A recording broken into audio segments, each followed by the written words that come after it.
Mr. Lai, it is on line 3 to 7, page 6. Are all my colleagues, do you have that? Senator Torres, did you find that? Were you able to find that? Okay. Does any of my colleagues like to speak to that amendment? For or against, or just to comment? Senator Dueñas. Thank you very much, Mr. Chairman. I think before we left for lunch, there was some discussion on by my colleagues that this is certainly commendable and a great purpose to appropriate, this funding to. The concern I have is that we're doing it in the financing portion. As testified by Lester, the BBMR director, that they're more than likely going to be have everything prepared to go to sell the bonds sometimes in June.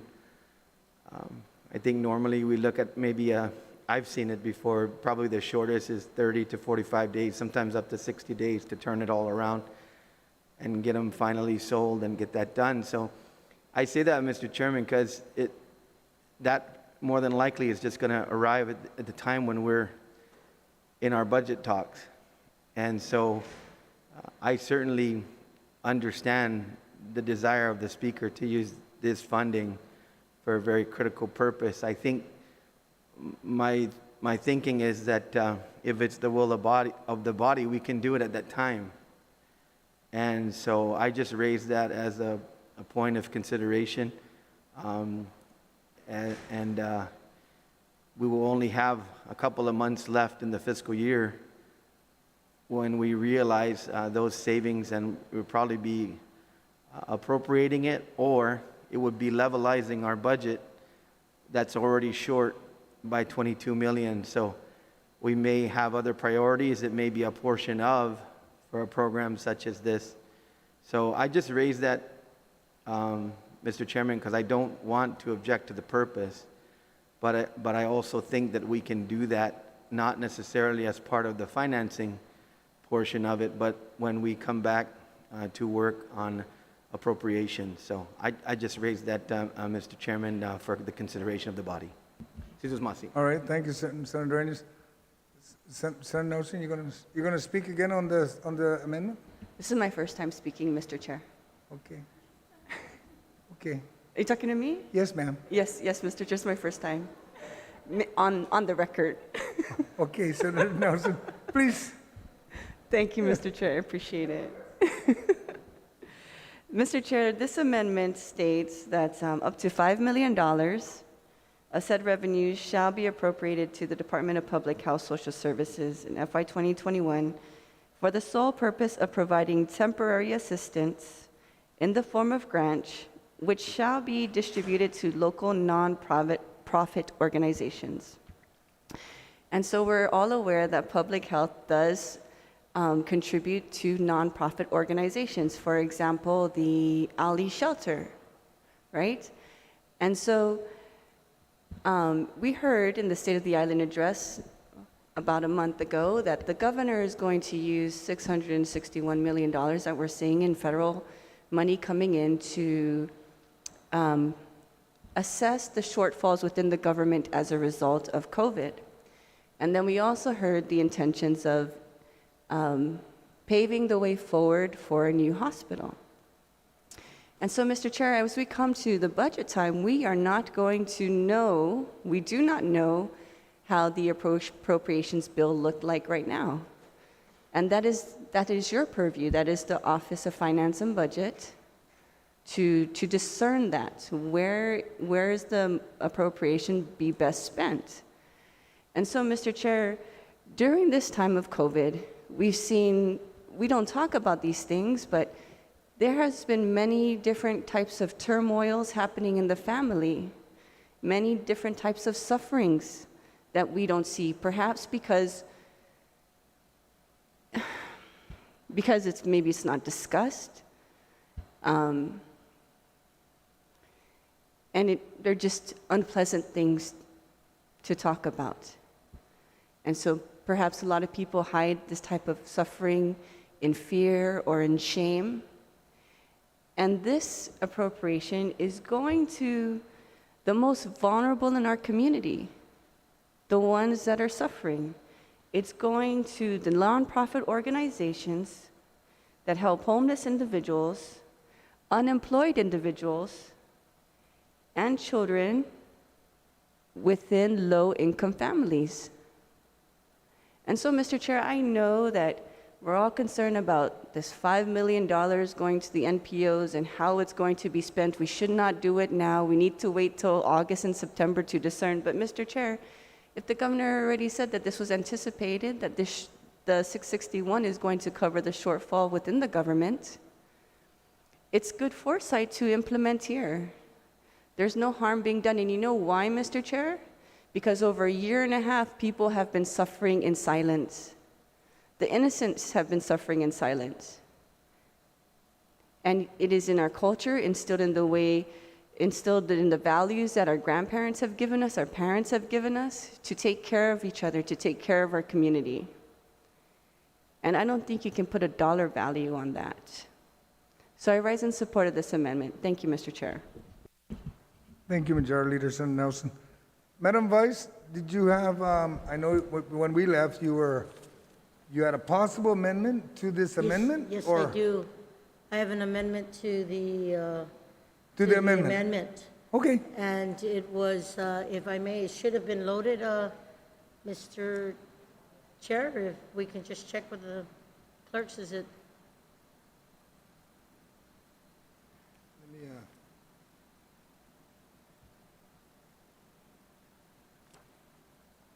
does my colleagues, have you seen the amendment yet?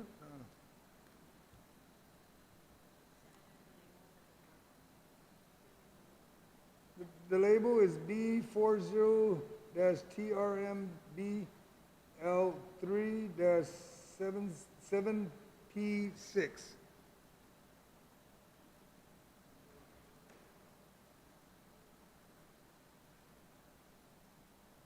So, Mr. Chair, if I may proceed, just to go ahead and read after F at the end of the word expended, semicolon, provided that this appropriation of revenues shall not take effect if federal funds to include funds from the American Rescue Plan Act of 2021 are expended for substantially similar purposes stated in this subsection by the end of fiscal year 2021. And I had guidance from legal on this measure, and I'm hoping that my colleagues will come up with this, will support this efforts on the compromise to saying that though I support the main intent, I know that there may be resources coming in, and if so, then it could be.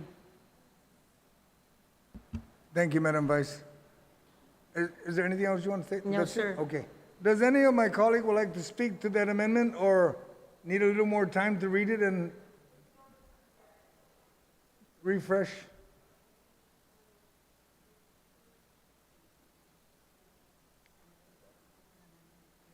It's an amendment to the amendment, okay? Senator Brown. Thank you very much, Mr. Chairman. I don't think anyone, as we mentioned earlier, is arguing against the purpose of the intended funding. I don't think anyone's going to argue about the need to ensure that the vulnerable members of our community are not in need and have not been in need for quite some time, even without this pandemic. There's always going to be a need in our community for the intent of what the desire is that the main author wants to have these fundings appropriated for. We know this money is not going to become available until the process is completed with regards to the refinancing of the bonds and having these proceeds available. That's not going to happen tomorrow. It's not going to happen the month after that, until we complete this process. Ultimately, the governor has publicly made her position known, at least I've heard it, that the legislature has no authority to appropriate these federal funds that are coming in. That being the case, it'd be nice to know that if she knows or they're aware that we're already going to fund this, so the possibility of them funding, maybe they're not going to. I don't know. I mean, there's no commitment made up front by the administration that they're going to prioritize funding these type of needs. And certainly there are members of this body that have been very active and involved in in collections of food and handing out food in the community during these challenging times, especially last year when the need was even greater. So let's not argue that. That's not the intention of anyone to argue the need for that. It comes down to the budgeting process, and I think even more so this upcoming budget year, we need to be mindful of what revenues we do have available under these challenging times. Look at what we can fund, because we have authority over local funds and where those can go. I might not argue at all the need to, down the road in the next few months, with saying, okay, this is not funded. By all means, I would be happy to support this. But this is not money that's going to be available tomorrow. We're not denying people tomorrow the ability to access the money through public health so it can be distributed to these organizations to give it out to our vulnerable population. That's the reality. That's not going to happen in the next few months.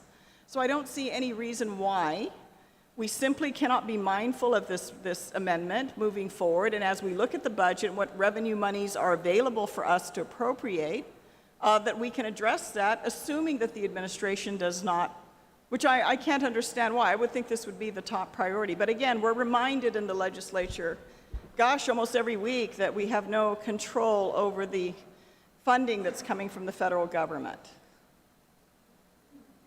I would rather maximize the opportunity of the federal funds coming in to go to these critical needs that have been adversely affected as a result of the pandemic, because I assume that was the purpose of the money in the first place.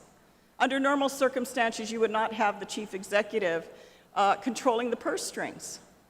At least that's not how it was structured under our democratic form of government.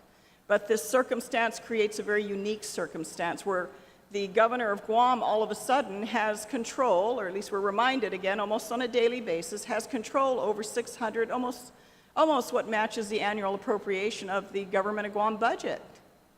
Knowing that, I think we should be responsible in how we address appropriations, because there are limitations because of our local funding. And as we look at the revenue numbers, I don't think we can look at the almost complete shutdown of our tourism industry, which is such a critical part of our economy here, that has been shut down for over a year now, and think, oh, there's no problem. We'll just skate through this because money's falling from Uncle Sam. So be mindful of that. No one argues the intent of the good speaker and the vice speaker, certainly in wanting to address the funding for the vulnerable in our community. But I think in the next couple of months, as we move forward through the budget process, and we've got a better understanding of our revenue, what is available for us to appropriate, and certainly maybe by then we'll have an idea of what the administration's priorities are. I keep hearing, half of this is going to go to begin the process of constructing a new hospital. I'd like to know how they're going to finance the rest of it. I mean, we all want to be Santa Claus. But do we have the financial resources to do it, and how can we prioritize so that when we have, like the conservation officer that was here yesterday that has to operate with such limited resources, maybe we could actually do something and give his operations a few extra dollars out of local funding, because we're capable of doing that and not being solely dependent on NOAA and federal money to address the protection of our natural resources that we profess were so, such a priority for us these days. We're such good stewards of the land. But we almost appropriate nothing in local funding to sustain and address the maintenance and enforcement of these resources. So I think it's making responsible decisions. It has nothing to do with not supporting the poor and the needy in our community.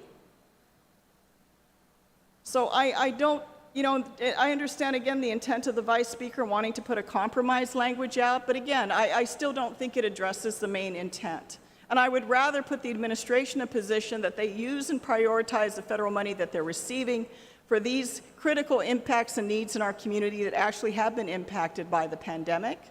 Prioritize that so it's not spent on other things, and properly manage as careful as we can, because it's a finite resource this year, our budget, and the money that we have the authority to appropriate, and do it responsibly so that we can try to take care of as much needs as we can with local money that we actually have control over.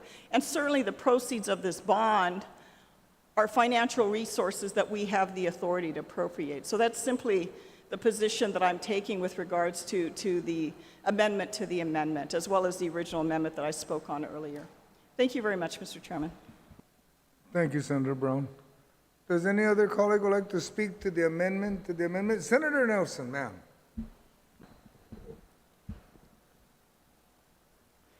Thank you, Mr. Chair. I rise in support of this amendment because there was a concern about where the $661 million is going to go. And so this amendment is added that the appropriation of revenues shall not take effect if federal funds, to include funds from the American Rescue Plan Act of 2021, are expended for substantially similar purposes stated in subsection by the end of FY 2021. And so in previous discussions of the original amendment to which this amendment is made for, as a caveat, addresses some of my concerns as well, right? We wanted to ensure that we want some transparency in where the $661 million will go. I'd like to thank the Vice Speaker for this amendment, because although we do not want to argue the issue of this money being gone to where it's being proposed in this amendment, this is the heart of the amendment. The money is going to go for distribution to local nonprofit agencies, organizations that provide food and commodities for homeless individuals, unemployed individuals, children, and low-income families. And so it's hard not to argue this issue, because this is exactly what the money is going to be used for, Mr. Chair. And the money will not be used for this purpose if, with the amendment, if the American Rescue Plan Act of 2021 is expended for substantially similar purposes. Thank you, Mr. Chair. Thank you, Senator Nelson. Does Senator Moylan like to speak to this amendment, to the amendment? Yes, sir. Really short, Mr. Chairman. Thank you. I support the amendment to the amendment. And I'll just say there's probably 660 million reasons why I should. So thank you, Mr. Chairman, for that. Thank you, Senator Moylan. Does anyone else like to speak to the amendment to the amendment? There being none, are there any? Senator Tello? Thank you, Mr. Chair. I have a question to the author of this amendment to the amendment. State your question, please, and then I'll Thank you. ask her if she yields. It says here, are expended for a substantially similar purpose stated in subsection by the end of FY 2021. So we go into the budget session around August, before FY 2021. So is the intent, at the bewitching hour, at like September 30th, that if the governor decides to use money from the American Rescue Plan Act to utilize for the homeless, that we have to adjust our budget right then and there? I mean, this goes up to 22. I mean, wouldn't it be more substantial to put this by August when we start addressing the budget? If she's going to utilize any of the American Rescue Plan Act of 2021? Because we go into budget right around August, September, to decide, well, usually around August, we have a deadline date. I mean, the legislature has to provide the governor with the budget bill by a certain date. So if it's not met by that date, wouldn't that be more substantial to utilize that date when? Senator Tello. I'm going to ask the author of the amendment if she'd like to answer it, versus she's pointing at me because as the oversight chair of appropriation, we're looking at probably considering the budget in July timeframe, because we've got to be in by September, okay? So there's a timetable, and basically, like the previous Duly noted. speaker on the amendment, When we start looking at the recovery comes, appropriation, we move when from the there. reco- But if you'd like to comment to that, Madam Vice, please, Just feel going to free. say, Mr. Chair, if I may, based on the American Rescue Plan Act of 2021 and the resources that will be coming in, there are a plethora of grants that are coming in, and I'm sure that some of those and a lot of those grants will be utilized for the same purposes. So why expend what we have today if those recovery funds are coming in? I can't tell you that right at this second, but I do know for a fact that based on the Plan Act of 2021, the Rescue Plan Act coming down to us, we are going to be receiving resources to help a number of our organizations for economic recovery. And I think that this, based on working with the guidance of legal, that this will suffice to support those efforts, that if those funds come in, then we will not use the funds right here for that main mission that was asked to distribute to the local nonprofit organizations that provide these commodities for the programs that they have. So, All right. Senator Tello, did that kind of answer your questions? Because I think it did. Yeah, that kind of did. Okay, thank you. All right. Does anyone, any of the colleagues, I'm looking for hands. If I don't see a hand in a second, I'm going to go ahead and close it. Madam Speaker, would you like to speak to this amendment? To the amendment? Yes. I appreciate the amendment, and it's true. And so I take, I think I'm going to state for the record that the comments are very well taken, that the timing, we don't know the timing, first of all, of this, the congressional funds. The last news I read says they're trying to get their money out to the counties and cities and then the states, and at a minimum, a matter of weeks, and then longer for the states. So I'm not sure I've asked repeatedly, still, even this morning, they confirmed no guidelines yet on that money. And so the intention is, of course, yeah, we've been promised, or, the Congress discussed money for homeless shelters, money for children who, the tax credits for children to help these children who are living in poverty, hopefully, and many other things, infrastructure. But and of course we have the potential to do the same thing in the budget. However, it's a timing of all of these that I agree with all of you. It's not super clear, and so the intention is really just to make this available now. While all those other things are being clarified, because we do not pass a budget until the end of August, right? And for me, between now and then is really the period I'm concerned about, that if we are going to make adjustments to our budget, by that time, this will have been floated in May, or what did he say, June? Yeah, by that time, once they float the money, it gets deposited to the general fund. I want to be, if we can make a difference with it. And if they can act on this assurance that this money is coming in, anything that they can do as soon as they can do. And the issue is not at all related to Santa Claus, because giving food to people, I think, cannot be compared to anything like that. And, I'm not trying to say that, I want to recognize, first of all, the government already has services like this. Well, grants, right? We receive grants through the Department of Education, the one administering some of these for us, handing this food out to our children and to families during COVID. We've got some of the grants being funneled through, to give the food out through the Salvation Army. We have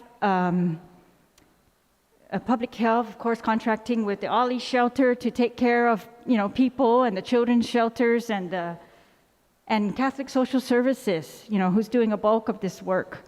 But my concern is that even with all of that federal aid that we got and the local money that we are dedicating towards that, it's just that the lines are still long.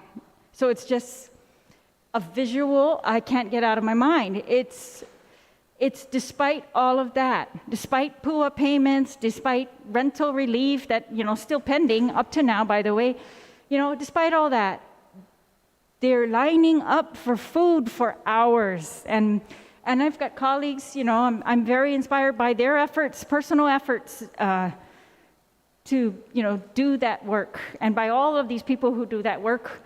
But it's just still, there's still a gap. And, I want to put my hand on it, and we can't do it perfectly with these words. I know that. But there's the gap, and I want to open up the possibility that if we can address that gap, even, for the next 2 months, that we do that. Because yeah, it's very painful for those families, I am sure. It's painful for us, who are able to continue to work, to see that. And that's all. It's just, I'm just trying to make it available now if possible. I mean, as soon as Gita can get this done as possible, whichever comes first. And that's why I support the amendment. Whichever comes first, of course, I hope that that's what they use. But in the interim, I think if we're looking at the end of August to pass a budget, I don't want to wait that long, Mr. Chair. So thank you. All righty. Does anyone would like to speak to the amendment? None. Would you like to close, Madam Vice? Yes, just to note for the record, Mr. Chair, the American Rescue Plan has been signed and is passed into law, and resources are coming. So I hope my colleagues will support me in this efforts to try and make sure, like the retiring speaker has said, that, in whatever way that we can, whatever comes first, then we'll work it. So I hope my colleagues can support this amendment to the original amendment. All right. Sana Masi. Thank you. Are there any objection to the amendment? There's an objection. Who? I need to see a hand, because there's an objection. Okay, all in favor to the amendment proffered by Vice Speaker to the amendment, please raise your hand. 1, 2, 3, 4, 5, 6, 7, 8. Motion passes. Now to the first amendment, Madam Speaker, as amended, To close? please. The amendment, yes. I just wanted to add one more thing, and so that is that, when I worked with GVB to expedite that hot bonds refinancing bill, we were very specific as to how, and, kind of limited GVB as to what they were going to use that savings on. And so I just want to say that it's, I think, a very reasonable for us to try to do that. And we know that for GVB, that was an urgent. They wanted the money immediately, and they have been able, if this has been floated, once that money is deposited, they are already authorized to use it. And so, yeah, I think it's reasonable to try to do that here, and to try to, if they can get this done as soon as possible, that might be available as soon as possible. And again, I'm not going to pretend that this is the perfect mechanism. I think the government of Guam is still challenged to come up with a perfect mechanism, and hopefully we can do that in the upcoming budget cycle. But right now, we are dealing with the mechanisms that we have in place, and I think, for me, it was the nonprofits who have seen through this COVID that they were actually able to determine who's in most need. We are able to refer people in most need directly to them, and they get services within an hour. If they will take a phone number and get these people taken care of to the greatest of their abilities within an hour. And so that's just the kind of help I'm looking for here. So I want to thank my colleagues for the discussion. I appreciate all of the points. I think they're all very valid. And so thank you, Mr. Chair. Thank you, Madam Speaker. Are there any objection to the amendment as amended? There's one objection. All in favor of the amendment as amended, please raise your hand. 1, 2, 3, 4, 5, 6, 7, 8. Motion passes. My colleagues, there are no other amendments, not unless any of you believe there's an amendment floating in the clouds that we need to address in a minute or two. Yes, ma'am? Mr. Chair, I proffered an amendment earlier and it passed, but my apologies. To reconsider it? Yes, I would like to reconsider and just repeal that amendment because it's already, a similar provision's already in the bill. I overlooked it in my rush, so I want to move to repeal the amendment regarding local sale of bonds. You're asking to reconsider and? Yes. And we'll just go with Okay. the existing language in the law, So, in the so bill. the motion's to reconsider the vote Yes. on the amendment to add the local, which is already in the bill. Are there any objection? No objection. Motion to reconsider. Now to motion to remove. Are there any objections for the motion to remove? No objection. Or to withdraw, correction? No objection? Motion withdrawn. My colleagues, I don't believe, any other amendments? No other amendments. There are no other amendments. I'd ask the Vice Speaker to close on this so that we can go on to the next bill, which is Thank Bill you, 57. Mr. Chair, so at this time, I move that 40-36 COR as actions be placed on the third reading file with the recommendation of the Committee of the Whole. On that motion, it be placed on third reading file. Are there any objection? There being none, motion carries.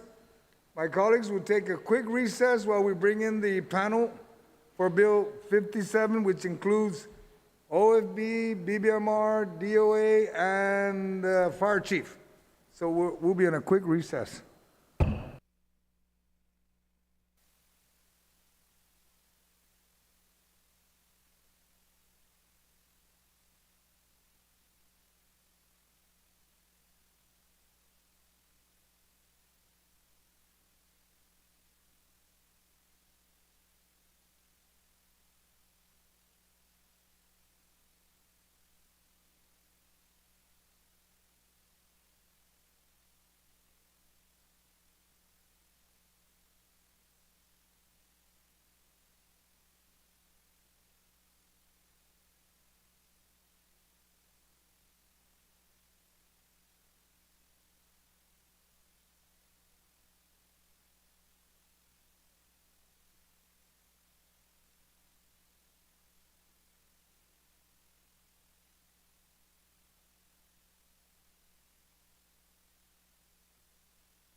Committee of the Whole is called to order.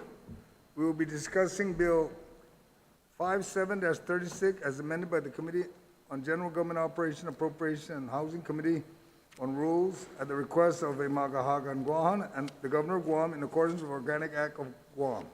An act to appropriate $3,880,716 within the Enhanced 911 Emergency Reporting System Fund from prior fiscal years to the Guam Fire Department for the purpose of established by Section 12304 of Article 3, Chapter 12, Guam Code Annotated, which is governing the use of the fund.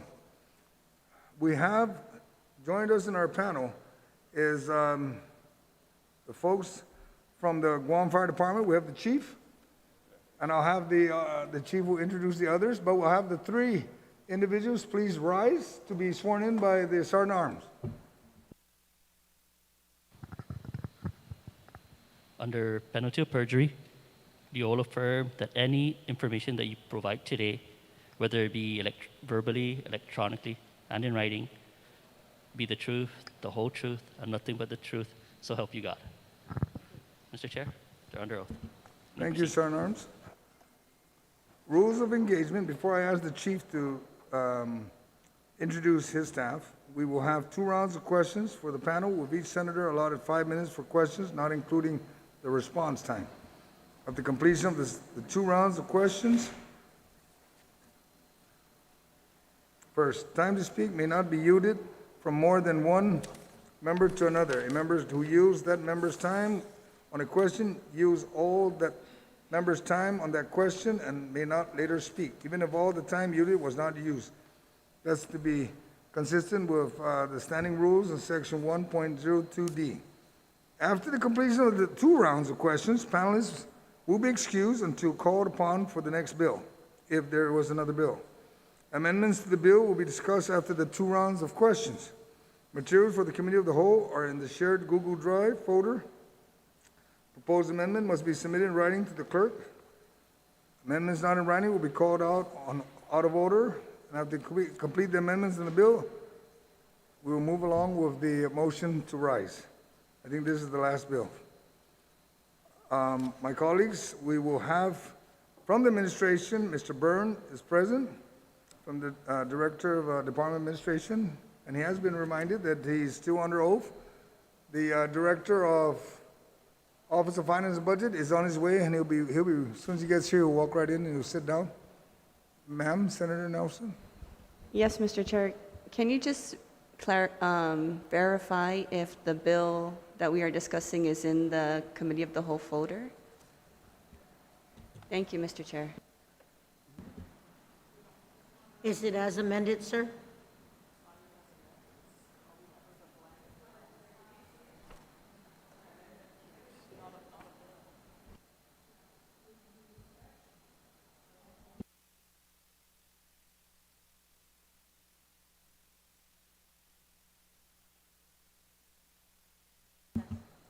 We'll just take a short recess, but on my computer it is there.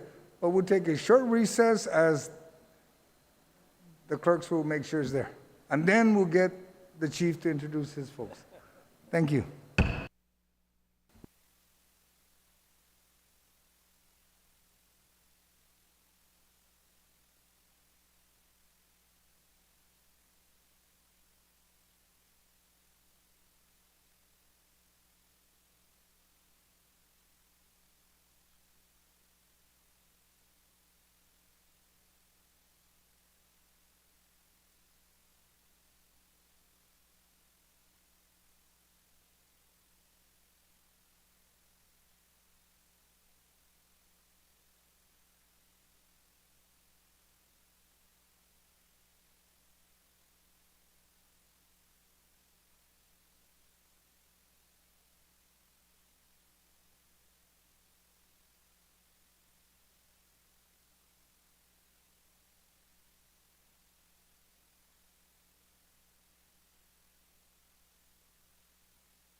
All right, my colleagues, we're ready?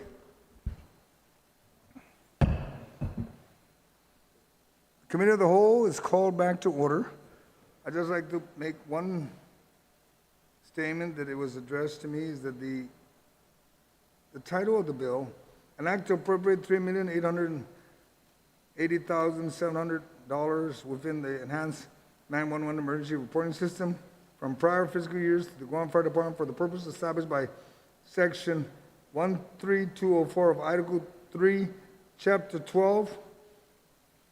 What's missing, and the legal will make the appropriate, unless we need a motion, it will say Title 12, Guam Code annotated, governing use of the fund. So moved. Am I So making that maybe you can make amendment? that motion and we can add it and be done with it? So moved, Mr. Chair. If you want me to repeat it, it would be Title 12, right, instead of chapter? No, Chapter 12 stays, but then need to add Title 12. Title 12. That's all. Just to add Title 12 to the Right the after- caption. Right after 12? After 12, comma, Title Title 12, 12. Guam Code annotated. Yes, ma'am. And for legal to make any technical corrections. Correct. And before you begin, I'd like to get the chief to introduce his staff, and then I'll ask you to give the opening statement. So, for sir, the- on the motion, though, would you need to affirm that it was passed? Because you made a motion, sir? Can you go ahead and make the, I just made that statement, it needs to be added, but if you could make that motion, that would suffice. Oh, or unless you want to introduce them first. Okay, we'll do the introduction, and then I'll get you to do the Okay, motion. thank you, sir. So, Chief, if you can make the introduction of your staff, Chief? Thank you, Mr. Chair. Thank you very much. Thank you, Senators of the 36th Guam Legislature. I'm very happy to be here before you this afternoon. My name is Daniel Stone. I am the Fire Chief for the Guam Fire Department. To my left, I have Mr. Paul Rolinski. He's one of my E911 supervisors. And to his immediate left, I have Assistant AG, Ms. Jessica Toft. She's been assigned to this procurement since the beginning, and she's been very giving of her time, and so we're very happy to be here before you. Thank you, Chief. I'd ask now the Vice Speaker. Ma'am? Mr. Chair, and before I begin on the summary, I would like to note if we can move to correct the title, and after the third to the last line on the bill title, after Chapter 12, comma, Title 12, Guam Code annotated, if we can include Title 12. Thank you, Madam Vice. Are there any objection to that? There being none. Thank you, that is Mr. Chair. corrected. And if you can make the opening now, please. Yes, thank you, Mr. Chair, and to the panel members, thank you for being here this afternoon. Bill number 57-36, COR, is a bill that was introduced at the request of the Magahaga. The bill is administrative in nature, and it just authorizes the $3.9 million, or if we want to be exact, the $3,880,716 in the E911 account, and it be expended for its intended purposes as stipulated by statute. There was comments from BBMR on the GTA docket 18-02. It was investigated and determined that the amount of $3,880,716 be returned to the E911 fund.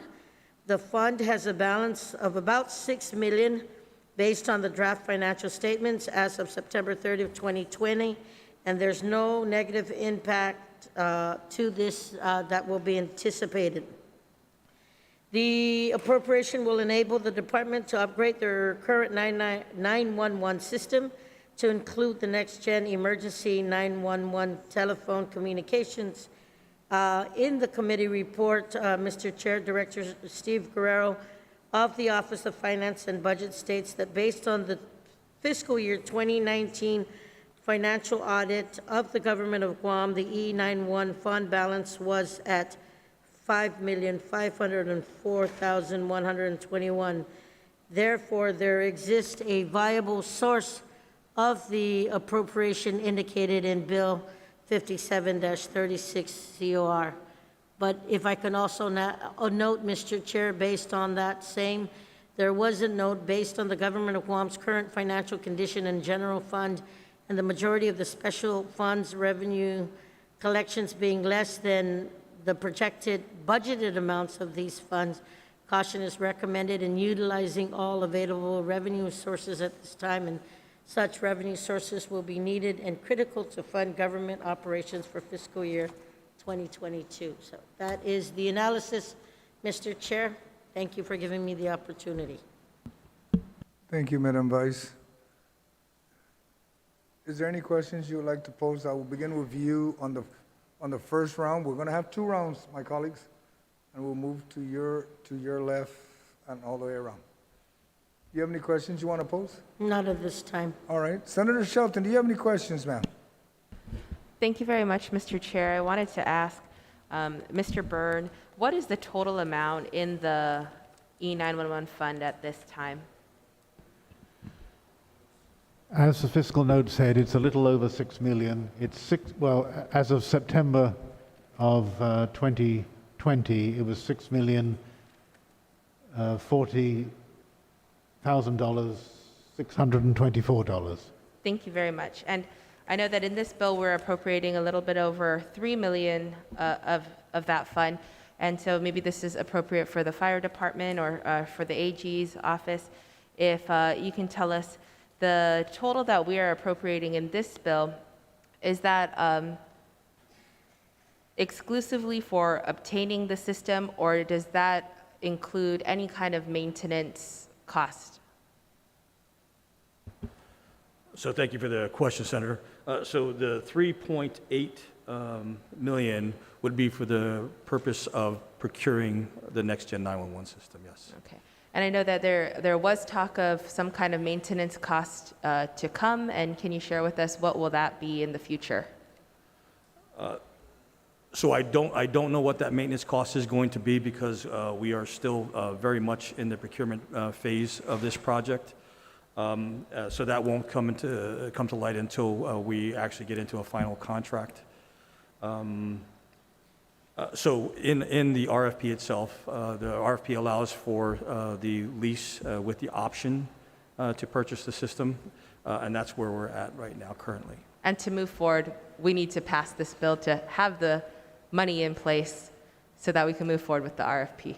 Yes, Senator, that is All right. absolutely correct. Thank you. Okay, thank you very Yes. much, Chief. Thank you.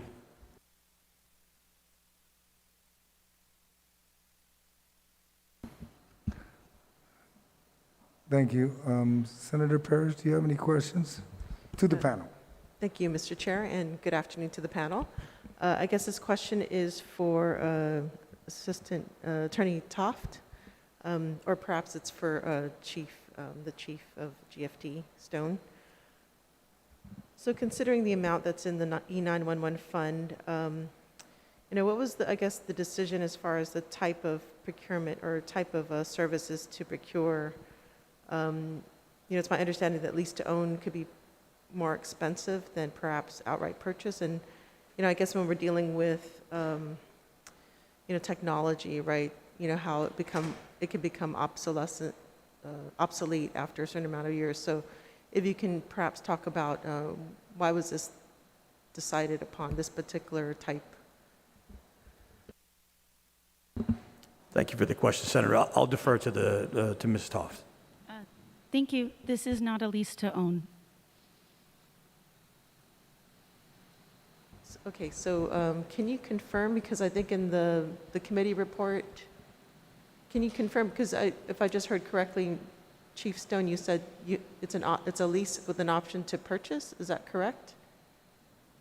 Yes, this is a lease with an option to purchase. Okay. That could be exercised anytime during the lease, but does not have to be exercised. Okay.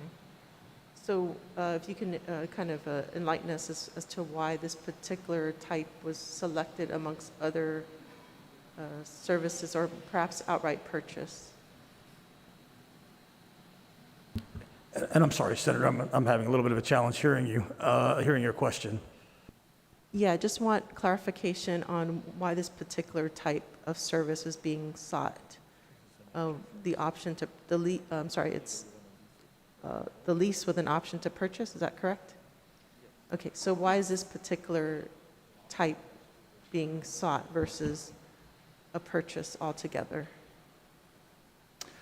Right, so so historically, initially what we entered into was a lease with the option to purchase, because at that time, we did not have the appropriate amount of funding to be able to do the outright purchase.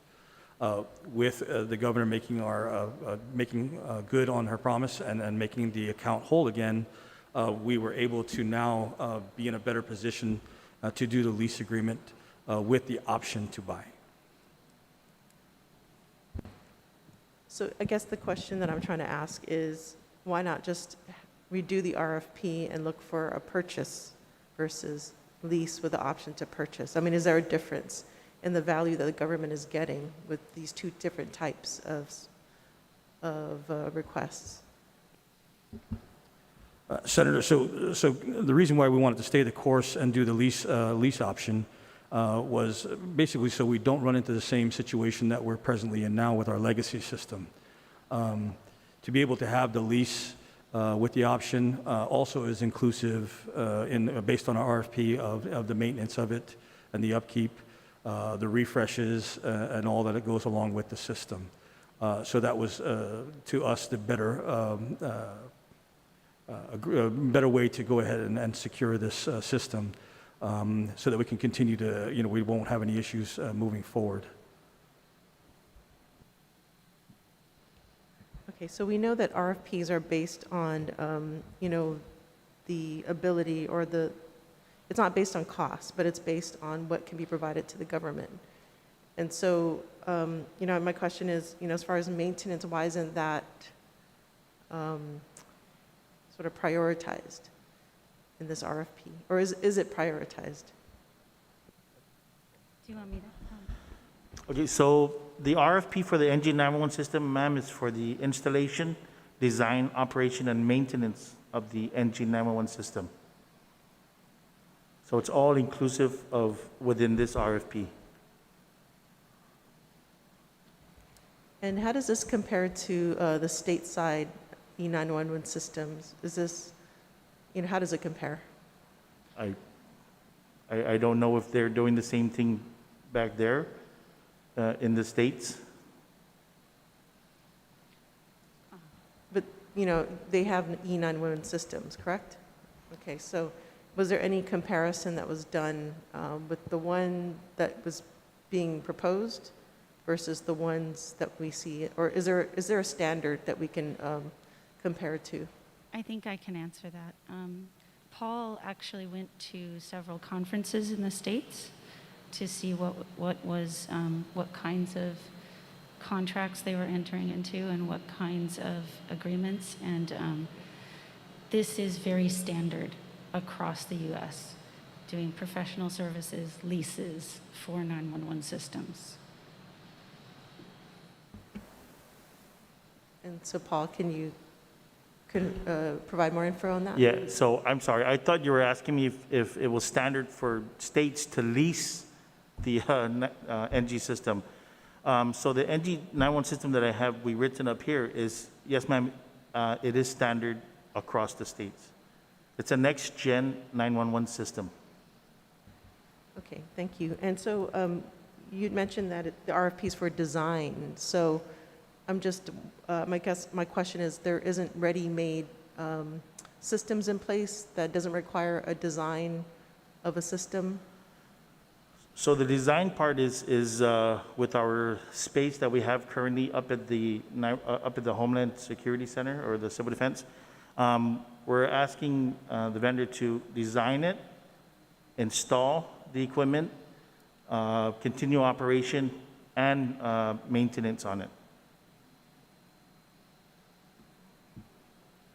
Okay, can you maybe perhaps talk about the lifespan of these type of instruments? Knowing what you know as far as what happens in the States or other places, what is the typical lifespan of such a system? Of an NG or 911 system itself? Yeah, the 911 system itself. I mean, how often does it require, upgrading, overhaul, perhaps? I could speak for the current E911 system that we have now. We've been operational on that for about almost over 20 years. And be honest with you, it's on a lifeline right now. So we need to really get this going. It's going to be a major update for the Guam Fire Department and for Guam itself. The RFP that was issued requires any vendor, the winning vendor, to continuously upgrade the system so it will not become obsolete during the lease. Great. You know, I am supportive of this. I just wanted to get more details as far as, you know, the value that we're getting out of this. So is there an expectation as to how long we can have the system once we pay into it? So we'll have the system in place for the length of the lease. Although I do not know exactly what the lifespan is, the importance of this particular purchase is the fact that part of the maintenance agreement is also all the tech refreshes. If there's any software upgrades, if there's any equipment upgrades, the lease covers that upgrade through the vendor. And so hopefully that answers your question as far as the lifespan. It really is for the duration of the lease agreement. And so the length of this lease agreement is roughly about, is it 5 years? Is that correct? 5 years. 5 years. So Up to 5 years, up ma'am. to 5 years. So we're Yes. expecting a 5-year lifespan. Yes. Correct. What about after 5 years? I mean, do we have to invest another $4 million, or how is we this going to negotiate with the vendor. work out? No, then you have to do another Yeah. reissuance. So once we reach that point, Senator, then it would be a renegotiation with the No. vendor. So reissuance Oh, correction. of a competitive Reissuance selection. with the service with the vendor, if we choose to continue with that vendor. And so the longevity of the system, you know, regardless of renewals and such, what is the longevity of the Reissuance system? Selection procedure. It's not renegotiation. Right. And so I'm sorry, just for clarification, it's not a renegotiation, it's a reissuance of the contract, No, of a competitive selection procedure. of the competitive selection. Okay, thank you. And so I'm sorry, one more, can you please repeat your question, Senator? Sure thing. Yeah, just my concern is that after this 5 years are up, you know, what is the lifespan after that of this type of system, if we are able to upgrade the software? So is there a lifespan that we can expect?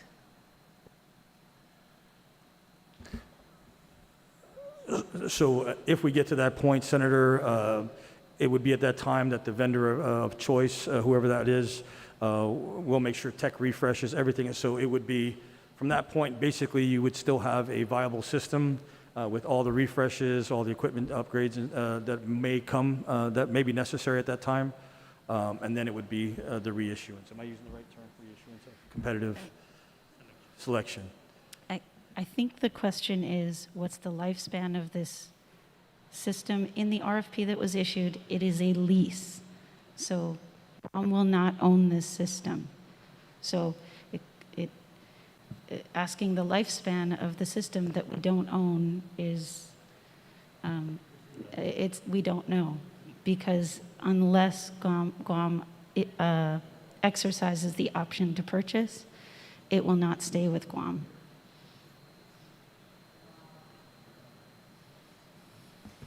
Okay, I think, you know, maybe we're getting confused, because I think the legal aspect is one thing, but the lifespan of an object is another thing, right? So solar panels, for instance, right? Generally, they're 25-year lifespan, but perhaps you can lease it for 5 years, doesn't mean that its lifespan is only for 5 years. So I guess the question is, you know, what is the lifespan of this equipment? What can we expect of this equipment? You can answer that. So in the RFP, because we're leasing it from the vendor, it is on them at no cost to GFD, and it's written in here that they change out the equipment if the lifespan of that certain equipment has met its end. They replace out the equipment at no cost to the Guam Fire Department.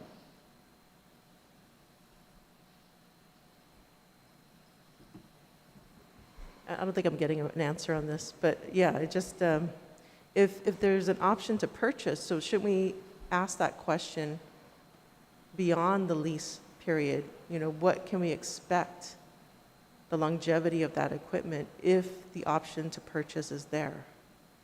Has that question been asked? Have we asked about owning the She's equipment? asking about the lifespan of the technology, but the technology is changing so fast that Yeah. they don't, those are, that's, But this is why people. That'll be do our this. last question. They'll have to answer that, and then we'll move on. I- You have an answer to the question, please? Yeah, so I believe you're asking me the lifespan of the technology of NG 911? Whatever system you plan to lease with an option to purchase, Yes. has the question been asked as to whether how long this equipment can last, regardless of how long you lease this equipment? So kind of like solar panels, right? We know it can last 25 years, but the lease can possibly be 5 years, but doesn't mean it lasts only 5 years. Yeah. I think, Has the question been asked? I think this, if, I hope I'm getting this right.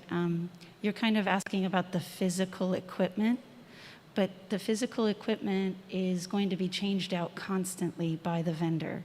Where it's not one piece of equipment, it's technology, and the 911 systems, even in the States, are changing so rapidly as the technology upgrades that it's not one piece of equipment. It's not like a solar panel, because solar panels, they're not dealing with databases. And I mean, the system, the specifications are very, very complex.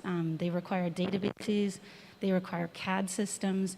It's a very complex system. It's not just a piece of equipment, which is why we're leasing it, and which is why in the States, similar sized jurisdictions also do leases, because the technology just changes so quickly year to year that it's not like buying a radio. You're buying information technology. I hope that answers it. Not directly, but thank you. Thank you, Mr. Chair. Thank I'll you. also reserve my On to the questions. second round. All right. Senator Clint, do you have a question for the panel? None? Senator Pito Terlai, do you have any questions, sir? Thank you very much, Mr. Chair. And I want to ask because, we're talking about the lifespan of this particular equipment. And we're just on the RFP part, So until they purchase the equipment, then the lifespan, not necessarily the lifespan of this equipment. We don't talk about lifespan for something like this, but rather how long is it insured to be fixed if anything happens? What is the guarantee of the company coming back and fixing the equipment, not the lifespan, because even the company itself won't know the lifespan of this particular equipment. Maybe they can assume that maybe the lifespan is 20 years, but maybe with the lengthy usage of the machine, it's not going to last 20 years. So rather than coming out with the lifespan, we need to know how far is the coverage if the equipment goes down. That's what we need to know. Thank you, Mr. Chair. That's all that I have. Okay, thank you. Senator Blas, do you have any question? None. Senator Teller, do you have any question for the panel? Not in this round. Thank you, Mr. Chair. All right, thank you. Senator Ada, do you have any questions? Thank you, Mr. Chair. Yes. How badly do we need this NG 911 system? Thank you for asking the question, Senator. Badly. It is a legacy system. It's actually past its service life. We've done amazing things up there to be able to maintain the system in its current state, but the challenge has been increasingly tougher and tougher with each passing year. So, yes, this is And that's what I thought, because this has been an ongoing thing for many years. So the question that I have is that when we had the public hearing, Ms. Toft, you mentioned that the RFP allows for a 1-year installation period. So if we're in dire need of the system, why are we allowing up to 1 year to install a system that we direly need? Thank you for the question, Senator. So the RP is up to 1 year. If a vendor is able to accomplish that prior to that year, better for us, for sure. And I'm sure it's better for them. So the sooner they're able to install and turn the switch on, for lack of a better term, the better off they are. I would think it's in their best interest to be as expeditious as possible as far as the install is concerned. But by the RFP, they have up to 12 months. So, but wouldn't we want to keep that period shorter so that they can work faster to install the system that we need so desperately? I mean, instead of making it a 1-year installation period, more of a, 90 days to 180 days versus 1 year. So the 1 year was in accumulation with the current space that we're holding now. We're anticipating a vendor come in. They're gonna have to rip out the old equipment and put in the new one. And that could possibly include furniture, flooring, wires, cables that may be needed. But and if I may add to Chief, during this installation of the next-gen system, we're requiring them to keep our current legacy system up and running. So as soon as the next-gen system is done, there's going to be a seamless transition from legacy to next-gen. I see. Okay, and that's why I just wanted to see how we transition from one system to the next system, and that we're not down for up to a year with the new system. Ms. Toft, you were also mentioning that the maintenance contract is for 2 years, I believe, right? No, the maintenance portion is, it starts after installation, so that could be up to 3 years with further extensions of up to 2 years. So a total of 5. Okay, because I was just reading from the public hearing, your comments on it. So we're looking at 2 years and 2 years. So, and when I asked you about that, and you said you don't want to lock, when I asked you about just doing it for the total of the 5 years, you said we don't want to lock ourselves into a long-term, into a contract for a long period of time. So my question then again is, with this system, if we don't lock ourselves into a contract for the entire period of the lease, and someone else comes in to touch the machine, to touch the system, are we then voiding any or getting any type of, No one else would come in. because when you have one vendor, the maintenance comes, I got my car from Nissan and I turn around and take it back and scroll to get it serviced, so it does not, they won't cover anything, right? I would have to pay out of pocket for that.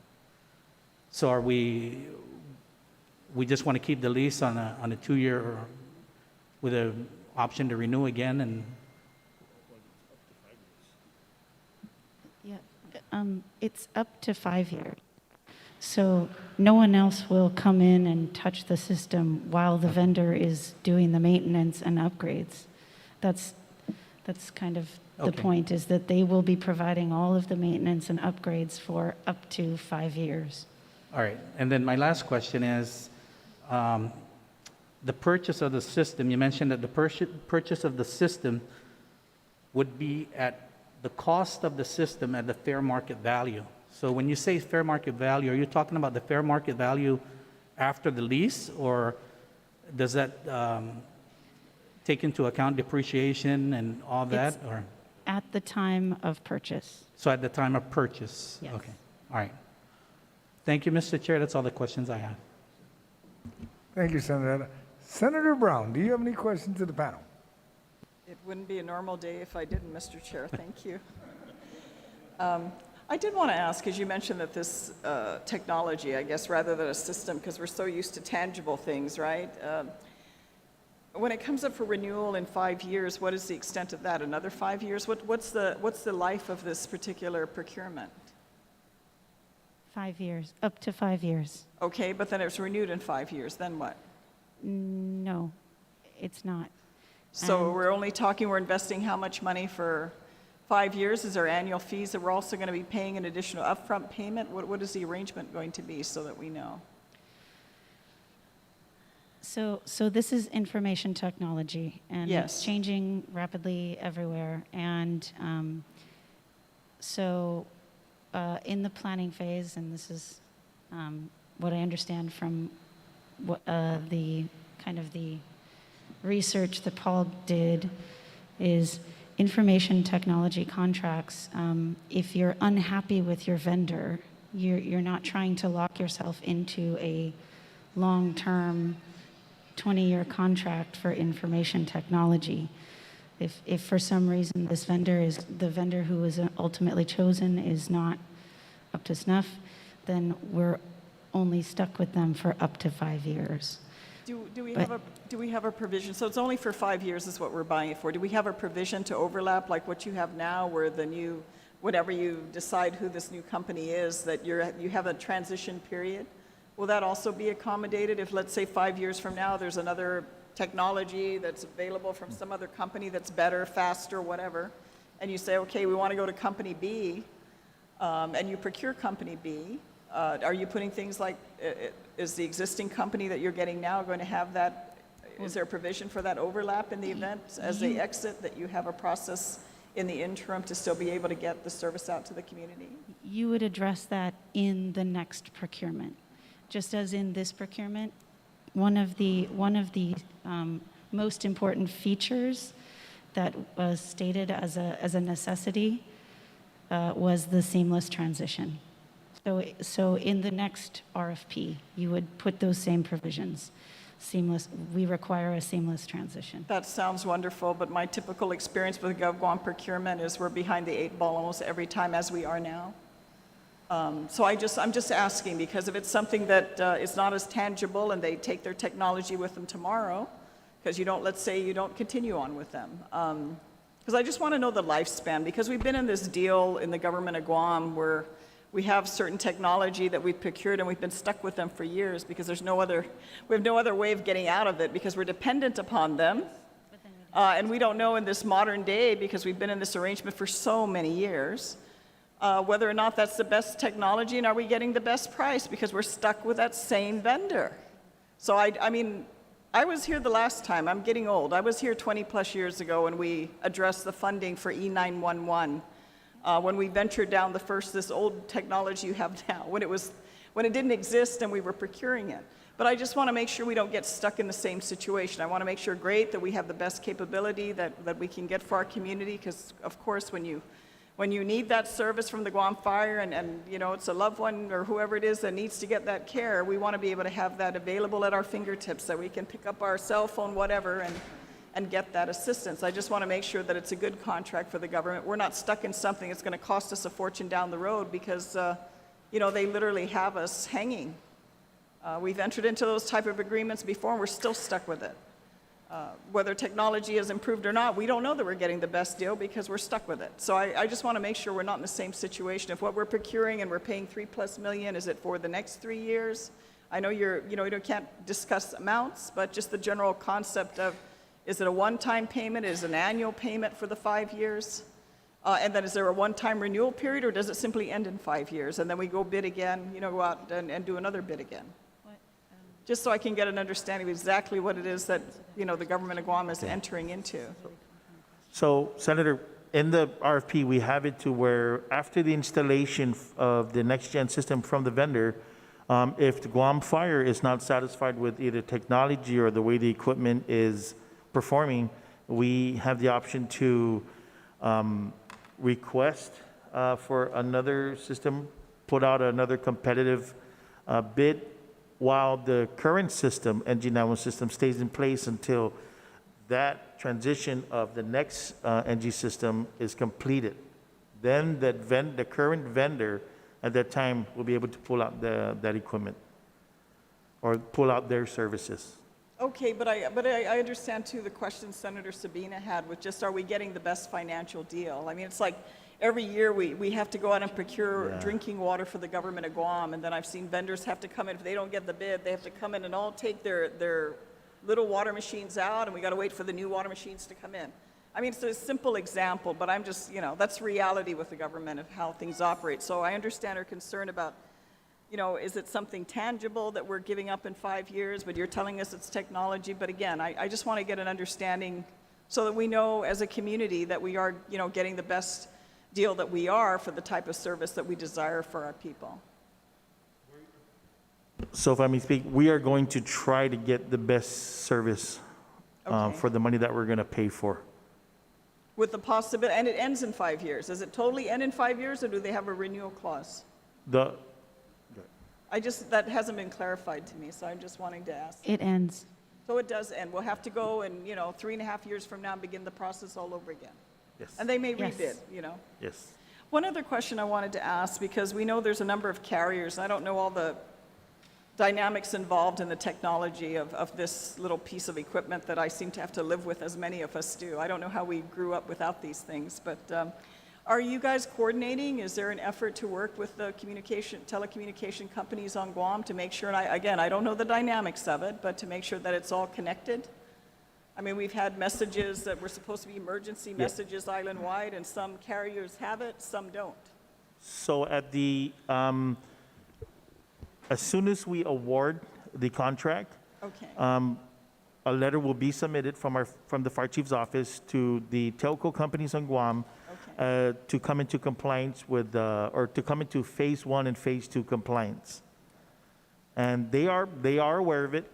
They have been aware that we are in the process of moving forward, getting a next-gen 911 system. And they understand, ma'am, that they do play a big role in this service that we're going to provide for the island.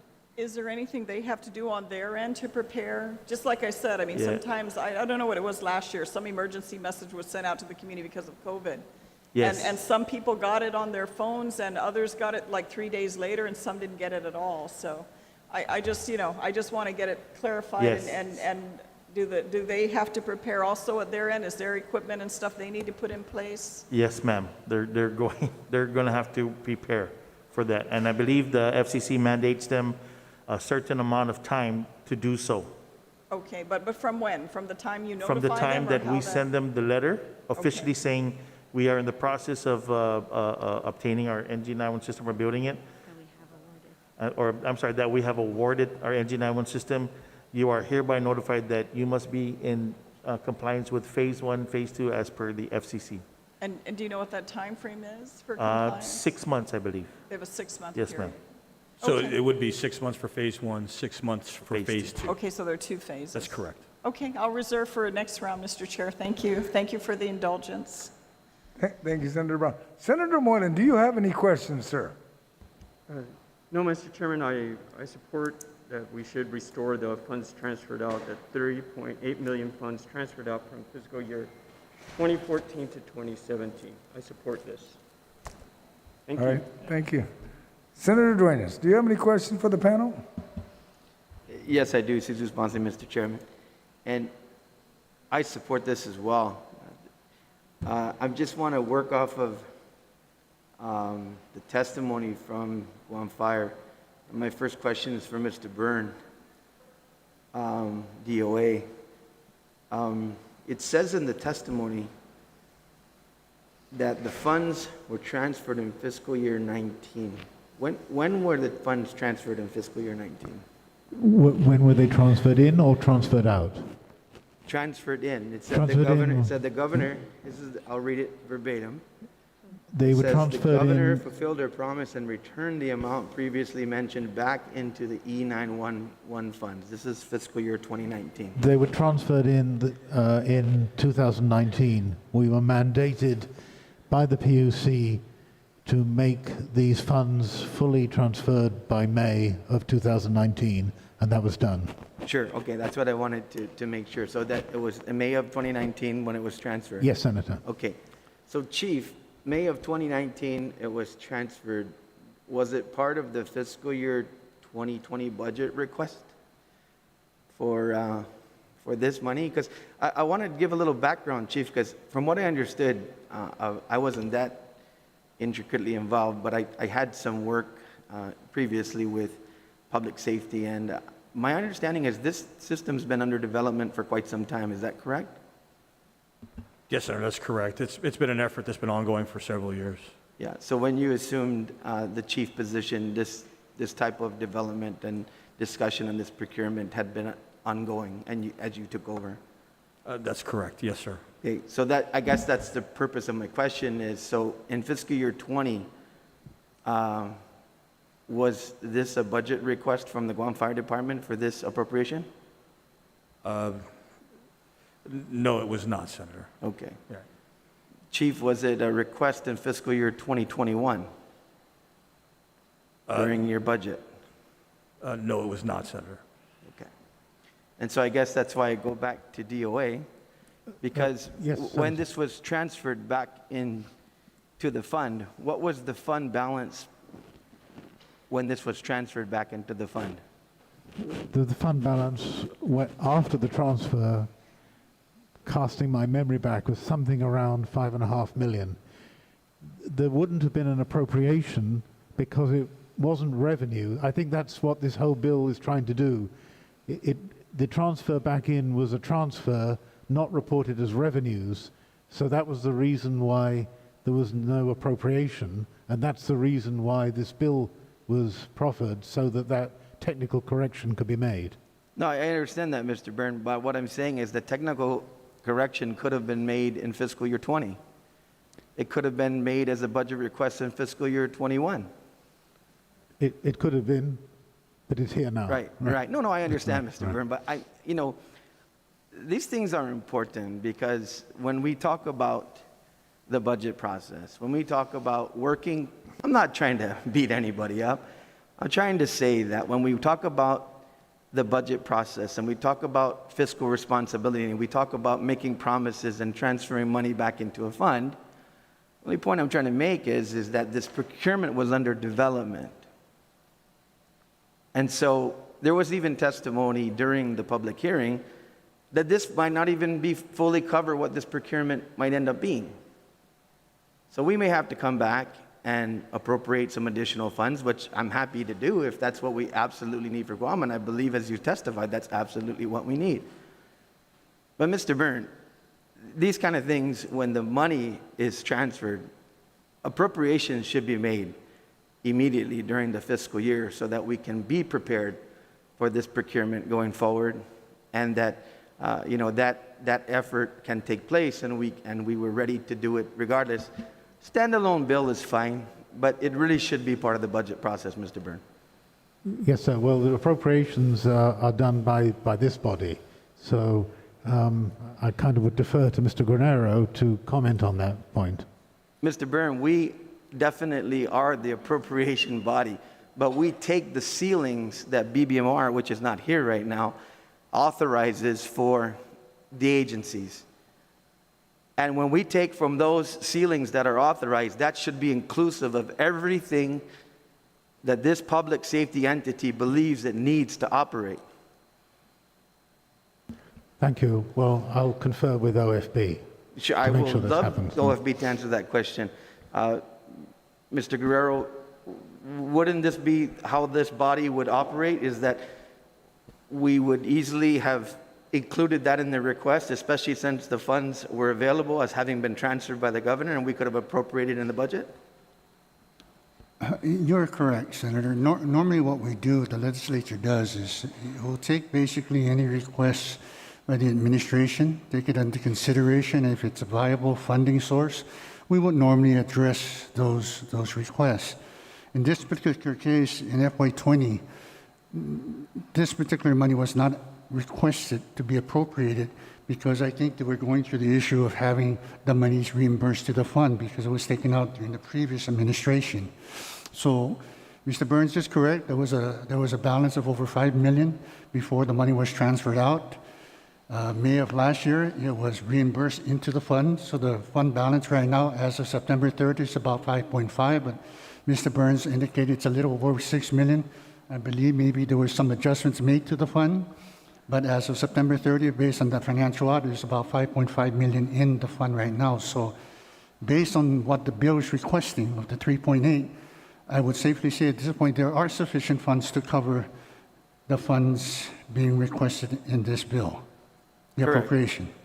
So that's the substantiation, is that in May of 2019, the money was transferred, it was restored.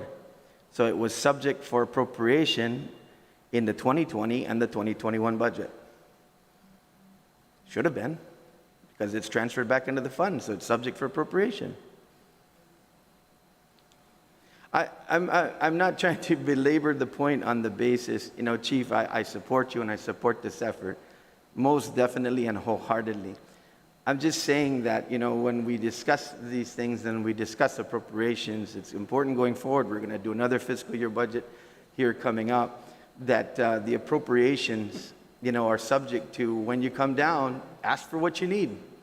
And when you ask for what you need, we'll do the best we can working with the chairman, and we'll do everything that we can going forward, to make sure. So my final question then, this is transferred in. It is now being appropriated under this bill. So because the other funding, Mr. Byrne, was already in that account, that doesn't require appropriation? The other funding, Senator, comes from revenues, and that's appropriated successfully by the budget. Right. So because those funds are already in existence, they don't require this appropriation. So now the fund will be made whole, and whatever that fund balance is what they'll have to go out to satisfy this procurement. Yes. Okay.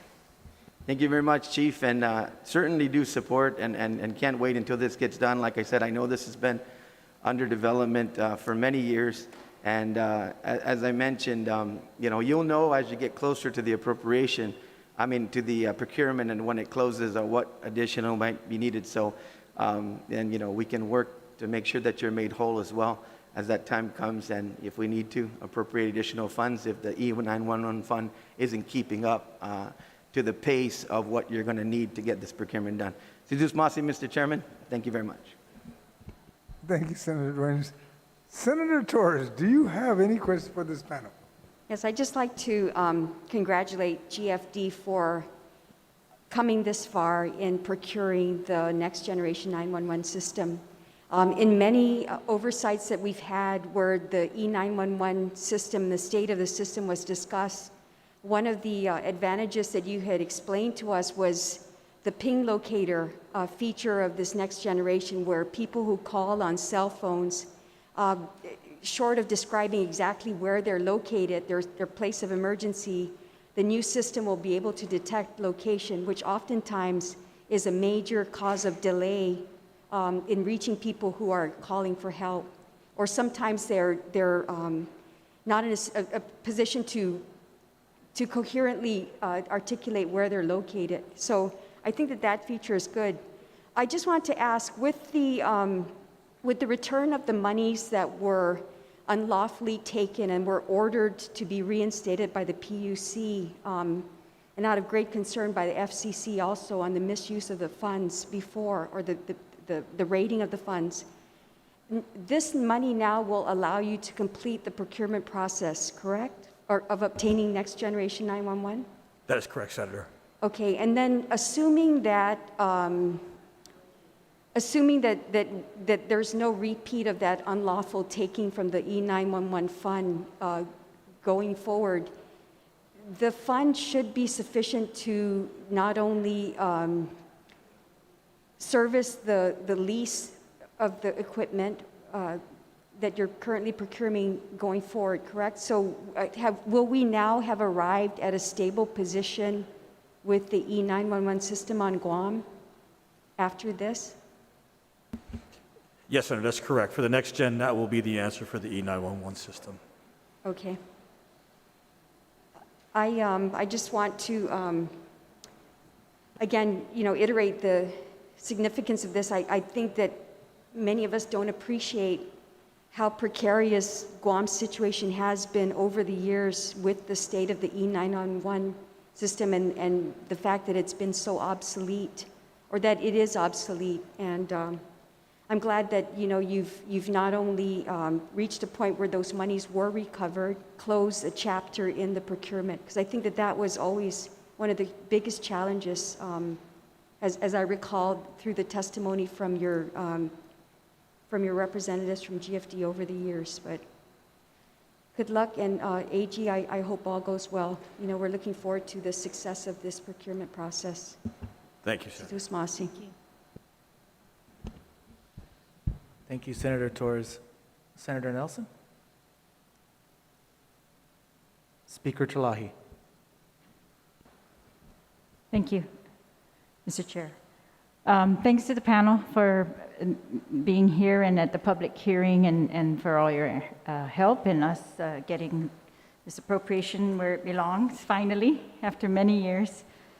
Yeah, I want to commend that the governor did restore the fund, and in May 2019, I remember that was, I think, my first term in the legislature when that was discovered that it had been transferred out. And then I think we learned later that that was not the first transfer out, that there were several that had occurred in years prior as well.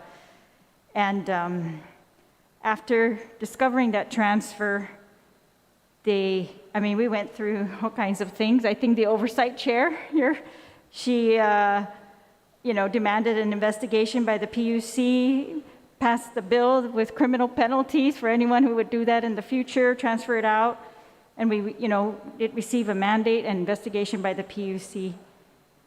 And then the public auditor did an audit that showed, 2014, the transfer out was 1.8, and all the way totaling to 3.8 million over the years 2014, 15, 16, and 17.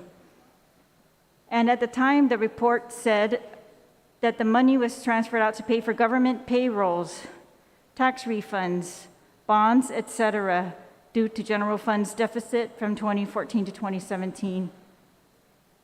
And then, but can you clarify, Mr. Byrne, when it was reimbursed, was it reimbursed 3.8 million or was it reimbursed 812,000? What money did you say the governor used her transfer authority to restore the E911 fund? Well, we transferred in, Madam Speaker, the 3.9 million, the 3.88. Okay, in May Did you see 2019. here? I think we did it in three separate stages. Okay, then that's why I found only one with the 800. Okay, that explains it then. So, all right. At the time, yeah, we also learned that, GFD's or the E911 fund was not the only fund that was raided. There were a total of 7 special revenue funds, including the Police Services Fund, the Guam Environmental Trust Fund, the Land Survey and Revolving Fund, the Fire, Life, and Medical Emergency Fund, and the Guam Contractors License Board Fund, and the Environmental Health Fund. And I remember when the Land Survey and Revolving Fund, when there was a public hearing and we were talking about that transfer out of the Chamorro Land Trust, that's the money that the Chamorro Land Trust was relying on to do its surveying. And that was the delay for people getting their leases, was because of, they needed enough money to survey the properties. And I think they were just about to use it when they discovered that it had been transferred. And then on top of that, at the hearing, it's like an accounting that had been done to wipe that obligation to repay it kind of off the books. And so I guess my question to Mr. Byrne is, since maybe let's say 2019, so from 2019, 2020 until today, have there been any special funds that have been transferred out, as an accounting mechanism to be used kind of temporarily and since that time? The law allows me to transfer funds out temporarily for 60 days. Those funds are always repaid. There have been no transfers that would end up with a permanent transfer such as you're referring to here. In fact, at the present time, it really is the other way around, is the general fund has had to prop up some of the special funds. Right, like the tourist attraction fund. And the customs and quarantine fund and a few others. Okay, great. That's what I wanted to confirm, that this practice is not being practiced anymore, that we've actually been able to curtail it, I hope, by all of the attention that has been brought to this. Yes, Senator. That's great. I know that the Chamorro Land Trust is still, they written in their last update to me, they had written correspondence in 2019 asking that their fund be restored. It's still waiting, I think, no response on that. And that was an amount of $321,000 out of $354,000 that was taken at the time. And, all right, so the balance, after we use the 3.8 appropriate, or we appropriate 3.8 today, out of the 6 million balance, is the rest of that balance appropriated in the current fiscal year, or is it appropriated at all, or is it, what will happen to the balance? It's 2.2 million? The revenues that are generated by the fund are appropriated in the fiscal year, and those revenues are used currently to pay for the... Account for the current year's appropriation. Is it still a balance of 6 after you take out the money that's been that we can use for this current fiscal year? Money goes in every month from the 911 surcharges and comes out to pay for the running of the fund. So that balance goes up and down depending upon what revenues are earned and what expenses go through. As the OFB just commented, it really, the balance hasn't changed very much over the year. It went from 5.5 to 6. So I think you can reasonably conclude that what goes in comes out, and the balance doesn't change that much. So the remaining, after we appropriate the 3.8, whatever's left in the balance, you're saying is part of the amount that can be used, that revolving revenue kind of. Yes. So Yes. it can be used without any further appropriation? Or Yes. subject to the appropriation that we've made already in the current budget bill? Yes, we can. Okay. And then,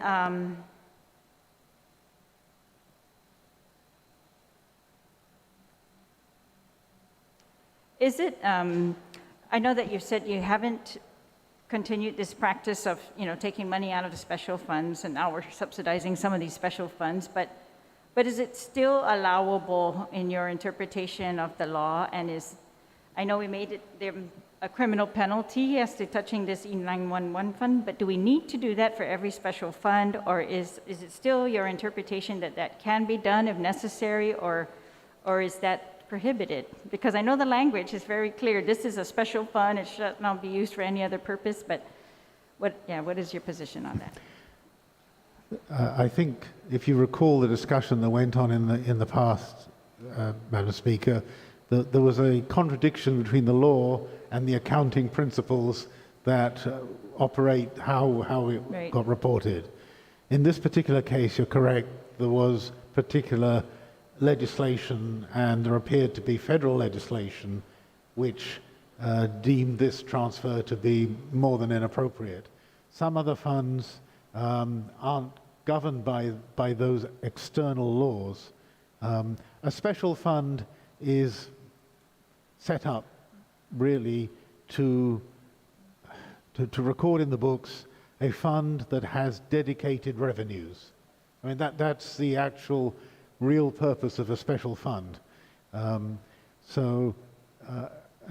don't want to be too hypothetical, because we really haven't done anything that would contravene the principle that you just spoke about of making sure that special funds are always made whole. All right. Well, I appreciate that. I'm just trying to make sure, while we have this opportunity, that we can prevent. You won't be the one there all the time, in a couple of years, just like I won't be the one here. But if I can prevent that in the future while I am here, I would like to put that in statute if it's necessary. And I hear what you're saying. That is the federal law that kind of prevents that in certain occasions, and otherwise it's kind of still allowed by the government of Guam as an accounting principle. Okay. Are you telling me time, Mr. Chair? Okay, thank you. Thank you. Thank you, Madam Speaker. My colleagues, we will begin now the second round, starting with the Vice Speaker. Madam Vice. Mr. Chair, and I promise I won't take long. I just wanted to ask, I think, Guam Fire Department, Is the E91 system capable of identifying the caller's location? Like, for example, if the location is there, can that system identify where the person is by the caller staying on the line? Does it have that capability? So if you're calling from a landline, a house phone, yes, we do have the address populate up on the computer screen. However, if you're calling from a cell phone, It's not there yet. it's not there. And that's where the phase 1 and phase 2 compliancy comes into place with our next gen 911 system. Okay.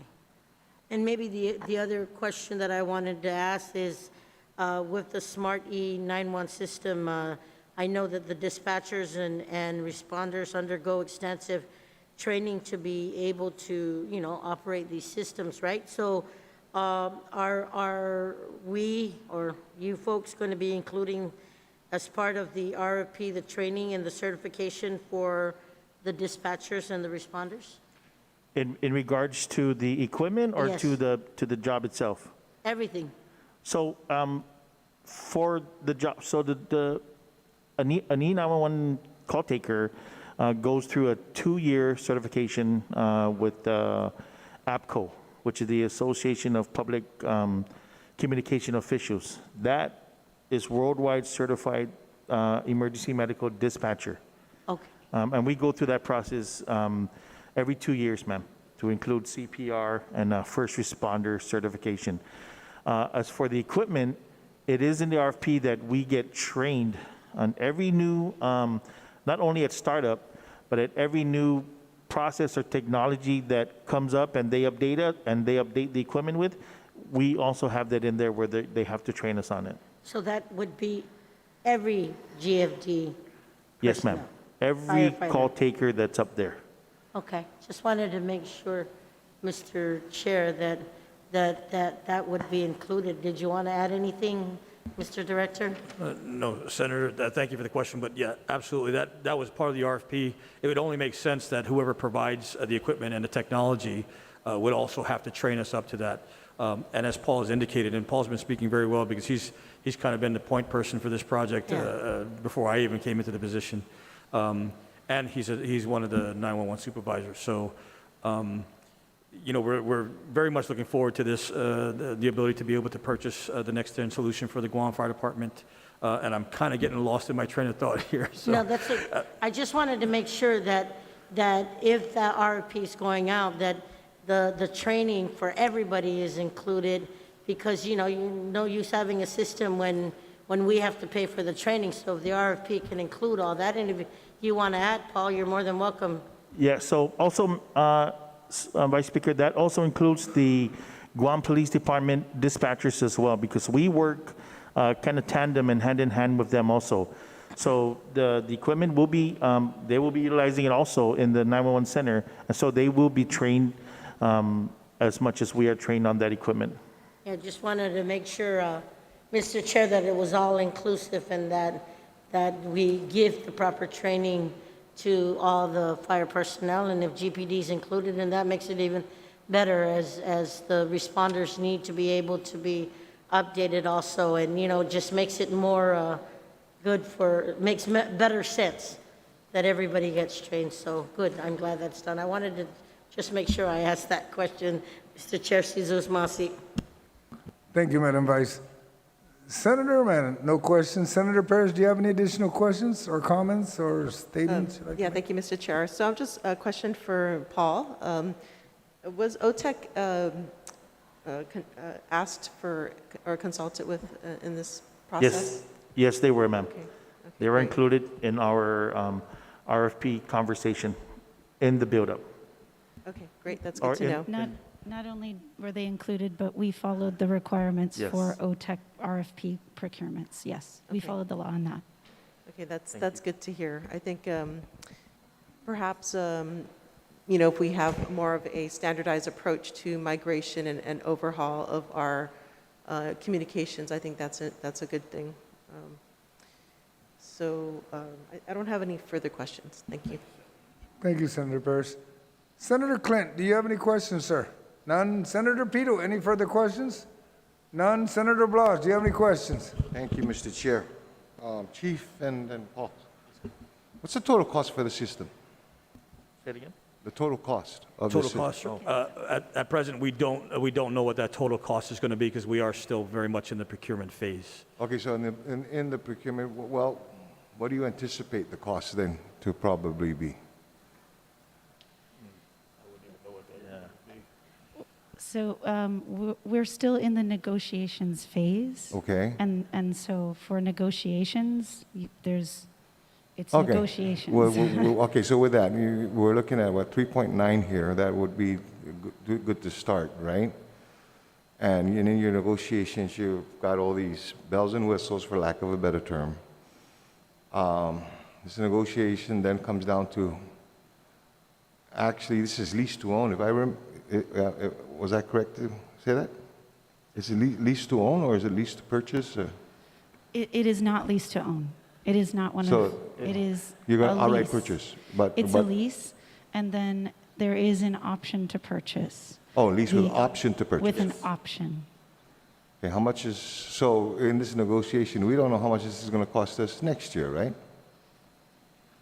We will, once negotiations are finalized. Okay, so the question will be, is there enough in our E911 fund after do you intend to expend this all 3.9 this year? Well, we can only enter or award, enter into a contract for the funds we have available. Okay, I'm just trying to anticipate what, and don't get me wrong, we need the system. I know this, Chief, okay? Yes. And we've needed the system 30 years ago. And I'm just glad we're getting it. I just don't want us to get into a position where we were one time, many years ago. I think, Paul, you were around back then. Yes, I was. Okay?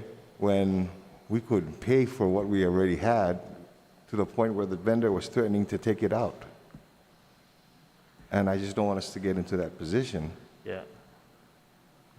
Okay, so I just want my colleagues to be wary that we need this system. There's going to be an extra expense to this system. And I'm just wondering how much more of this is going to cost an E911 fund and whether or not we're going to be short in other areas so that we can keep the system alive. I don't want, I don't want to rob Peter to pay Paul, nor do I want to cut off my nose to spite my face in this. Okay? So that's the concern.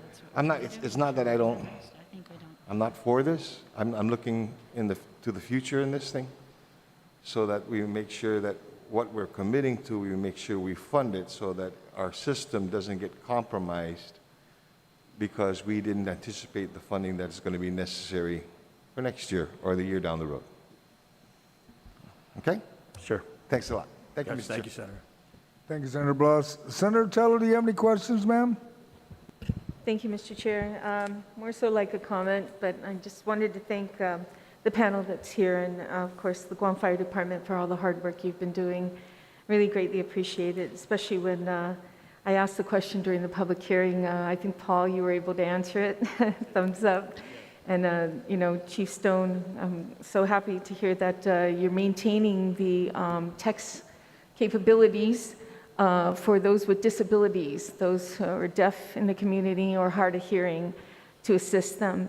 And just for the record in the listening audience, what is that text number that you knew I was going to ask this? Yes, I did. We were just talking about that. So I'd like to let Chief Stone answer that.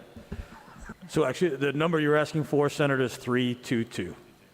322. So Yes, anybody Senator. with hard of hearing, they can text that no matter where they are, in their car or, driving, because they do drive too as well. So I greatly appreciate that. Yes, and this Senator. next generation, is it going to have the capabilities for individuals with disabilities?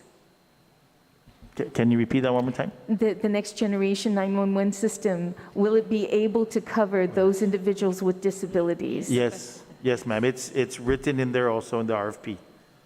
And what are some of the capabilities?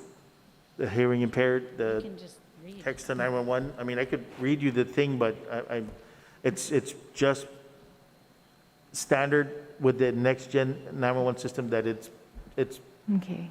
data. You know what I'm trying to say? It's bandwidth. It's no more just a phone call. It's broadband data. Data-driven. Okay, thank you so much. And, you know, earlier my colleague asked the cost of the system, and I know you're in negotiations right now, but I also know you did your due diligence in going to other jurisdictions and other 911 systems and asked them what the cost would be. Can you tell us some of your findings on looking at other jurisdictions that purchase this same type of next generation and how much it costs? I didn't ask them when I was back there. Unfortunately, there was a time to go and see a 911 center. However, that list got so packed so fast that I wasn't able to do it. I think I can answer this question. Thank you.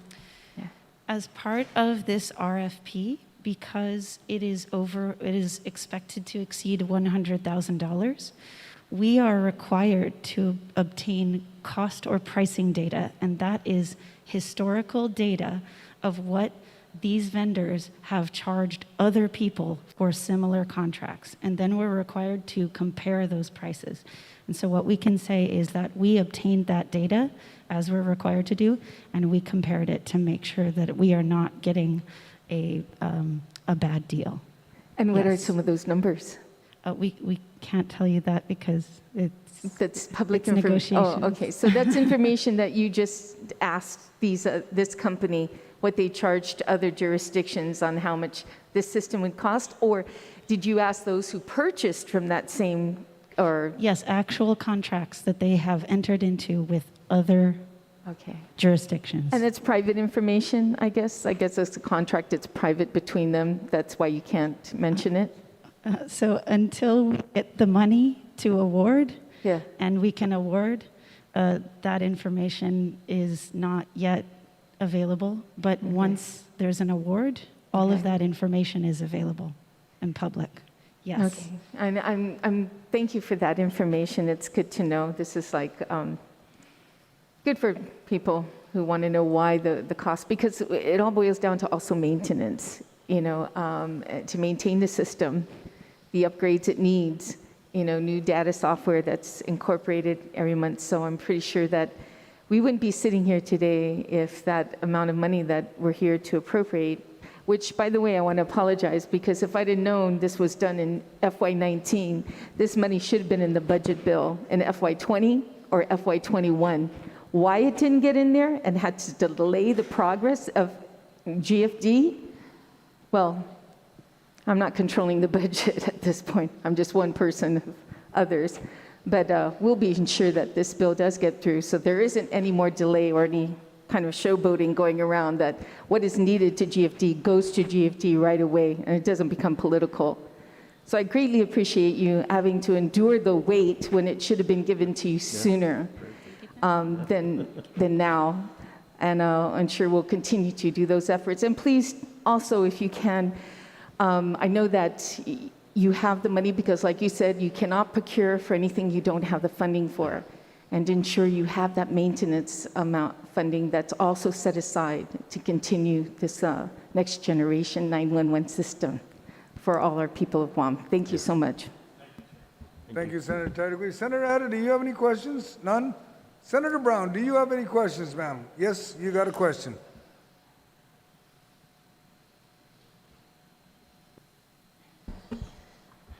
Thank you, Mr. Chairman, for the indulgence. When I was younger, I enjoyed sitting in this chair. Now that I'm older, it's very difficult to sit in this chair for an extended period of time. I did want to ask, you had mentioned that the new system you would be able to, be able to locate. You mentioned if it's a house phone and someone's calling from a house phone, if they're not able to know their address or whatever, the system will be able to track them down and you can get service. Because we know of circumstances, certainly I'm sure for you in Guam Fire, where emergency call is made and because we can't identify the coconut tree and the next turn on the secondary road, and it takes time, valuable time that it's lost. But do we have an updated mapping of the island that will be available so that you guys will be able to identify where the location? I mean, we have people that live off the secondary roads, roads that have yet to be named or marked, streets that have yet to be paved.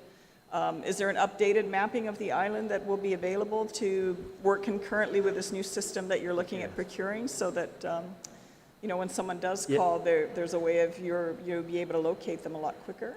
Yes, ma'am. So currently there is a GIS working group within the government of Guam, and we worked with them in the beginning. When we started this RFP, the governor did call us up and asked us what she needed, and one of the main things that we really needed was an updated mapping. So they are helping us on getting GIS mapping with all those secondary roads, the old bull cart roads, to be used with our next-gen system. And will this apply, I mean, you know, we're used to single-family homes, but apartments, condo complexes, I mean, how intricate would it be? Just a general idea if it's at a condo, hotel, I mean, how would you, what is the limitation of it, I guess, or what's the parameters of what you'd be, just the general location, or? It'll be physical address. Okay.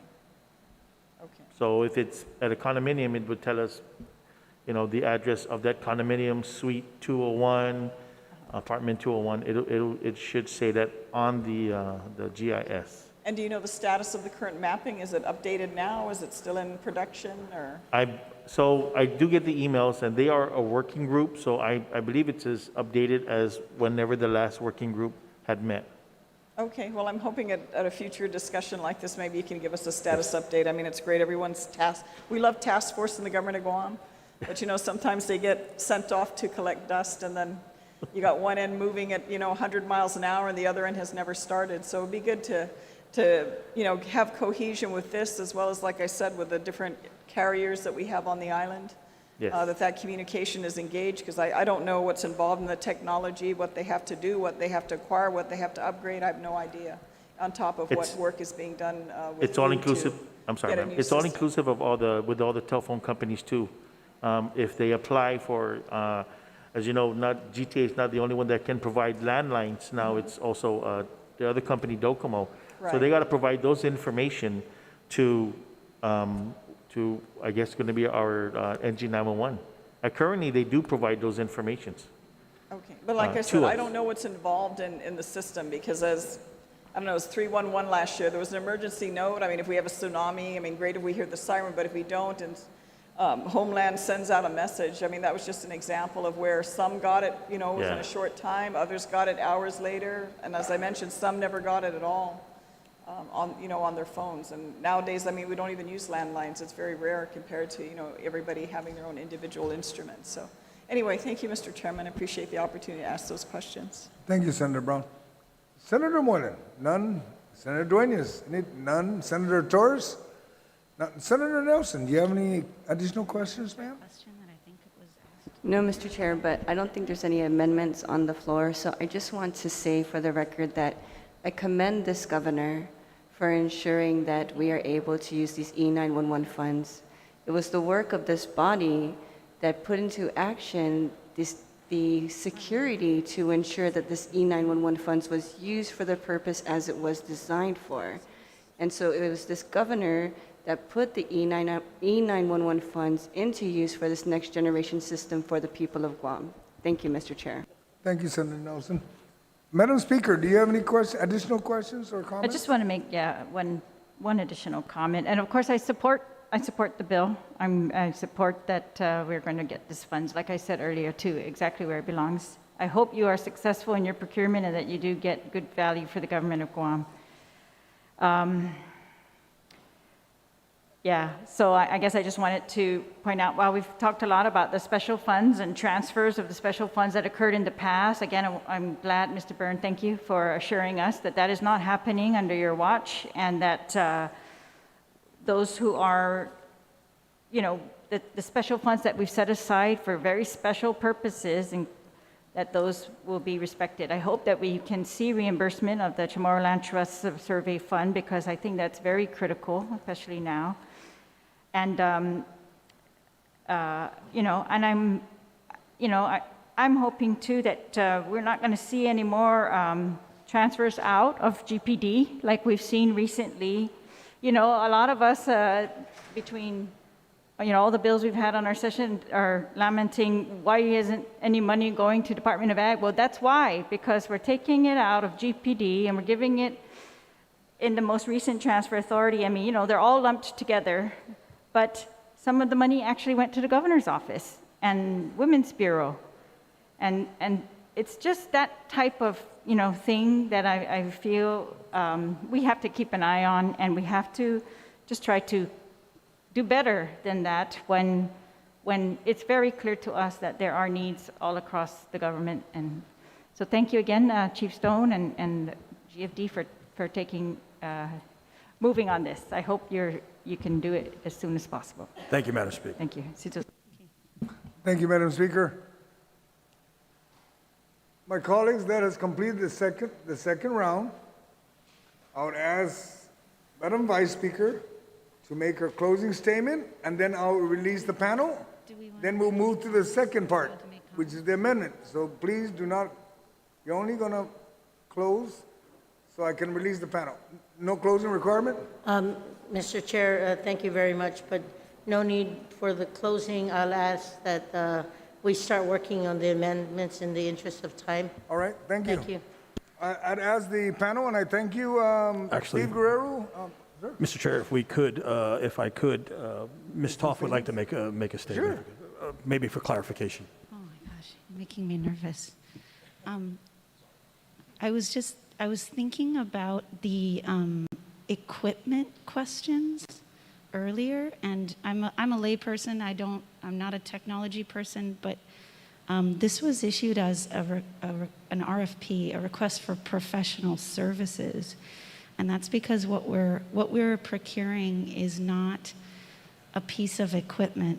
We're actually procuring services and functions, and we're the programming capabilities and basically broadband. So it's like a phone contract. When you get a phone, you're buying the services, not so much the phone. And so this RFP, when we ask what the equipment life is, it's not, this RFP that was issued is essentially the equivalent of entering into a phone services contract where they agree to give you the brand new phone every time iPhone issues a new iPhone. So the iPhone that you have initially at the start of the contract will not be the same iPhone that you end up with at the end of the 5 years. You will have a new phone every time a new one is issued, if that makes sense. It's a services contract, not an equipment contract. Yeah.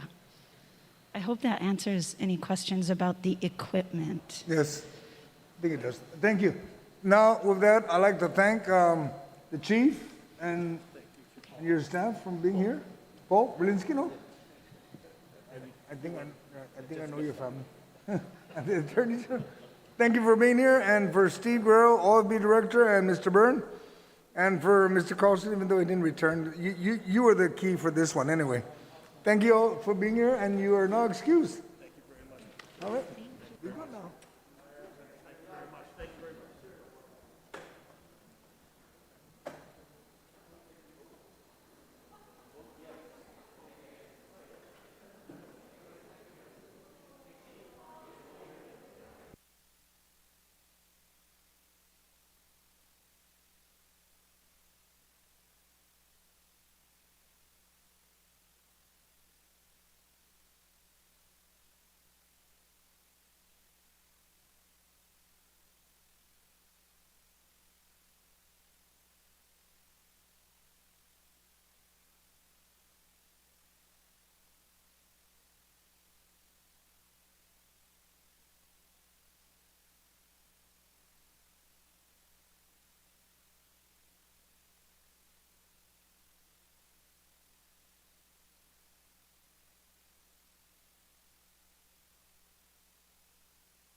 The committee of whole is back in order.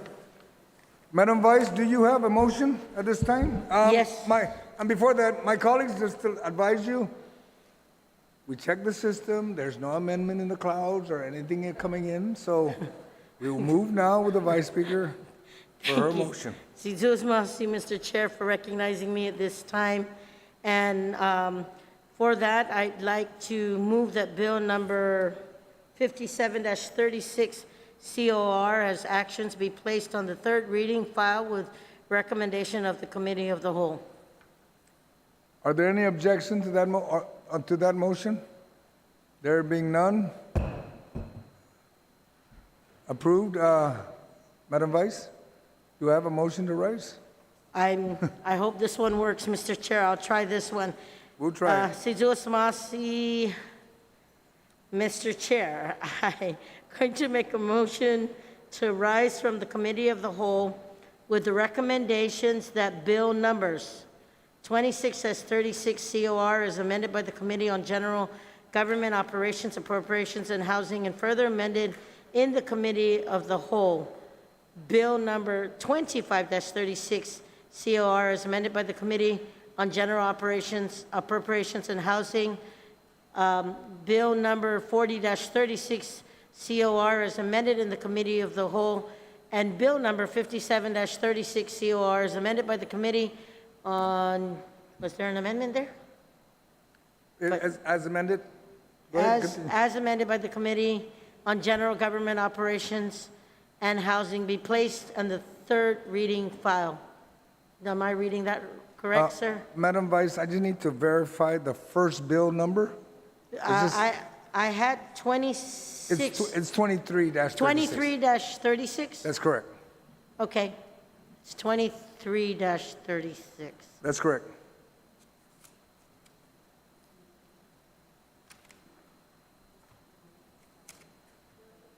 So there's 4 bills. 1, 2, 3, 4 bills, Mr. Chair. That's correct. Yes. After we go there. All right.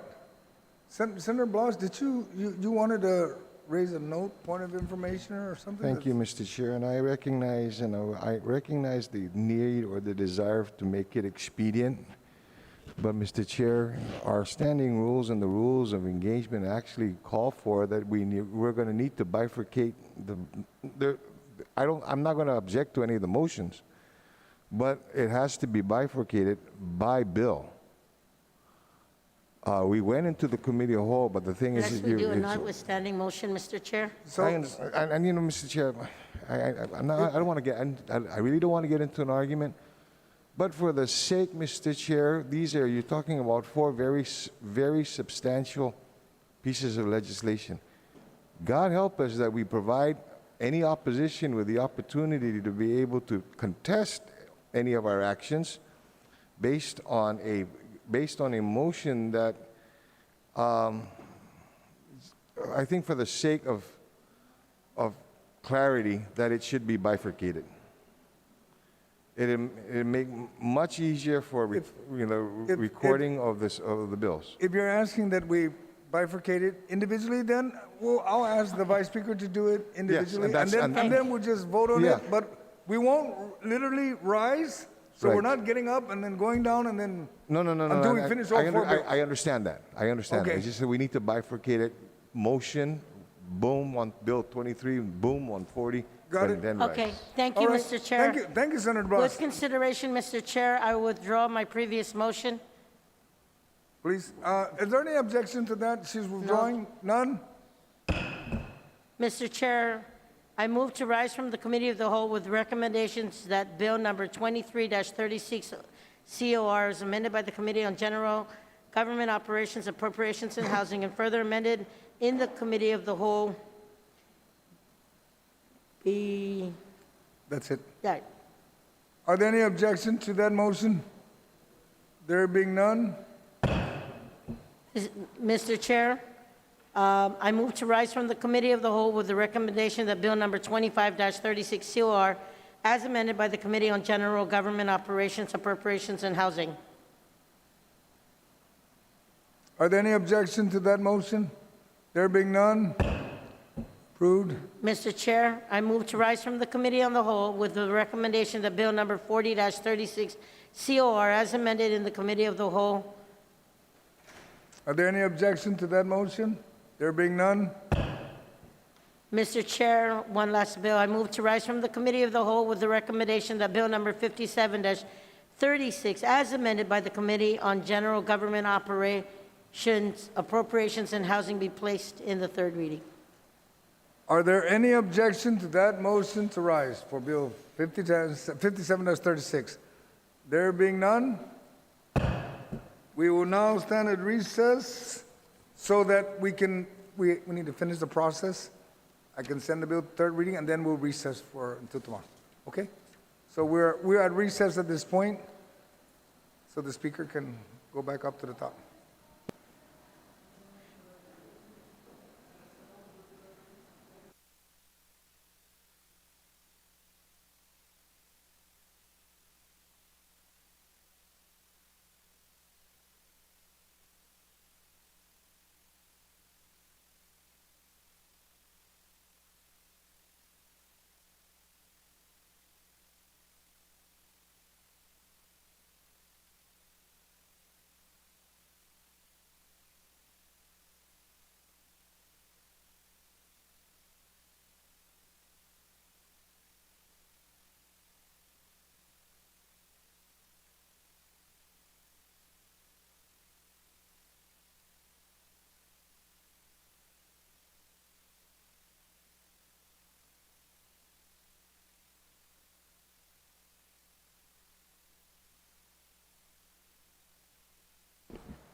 We're resumed in the second reading folder. Senator San Augustine, you are recognized.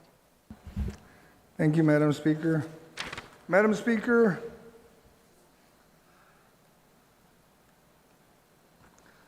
I wish to report back to the body the deliberations of bills number 23-36 COR as actions, 25-36 COR as actions.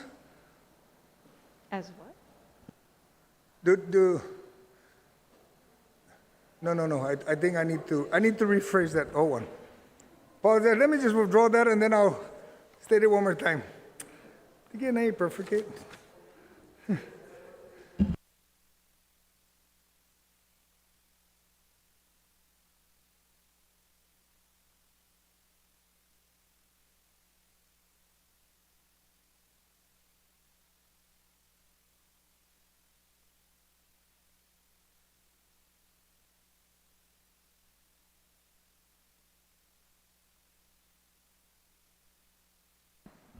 Okay, please proceed, Senator. Thank you.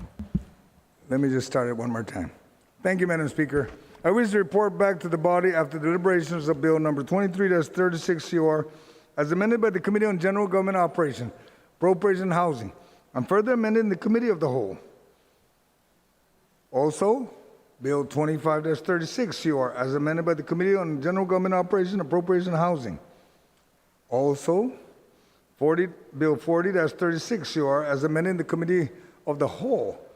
And finally, Bill 57-36 as amended by the Committee on General Government Operations, Appropriations, and Housing, that the recommendation of the Committee of the Whole is to place these bills stated to the third reading file.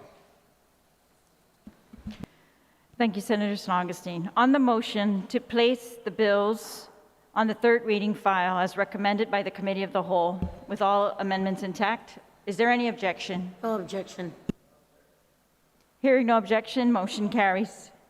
Oh, sorry, objection? I'm sorry.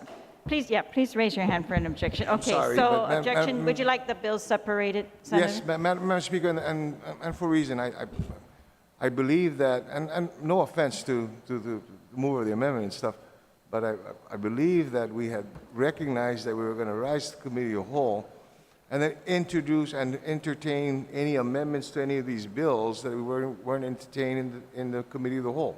No problem. We will entertain the motions individually. Senator San Augustine, you are recognized.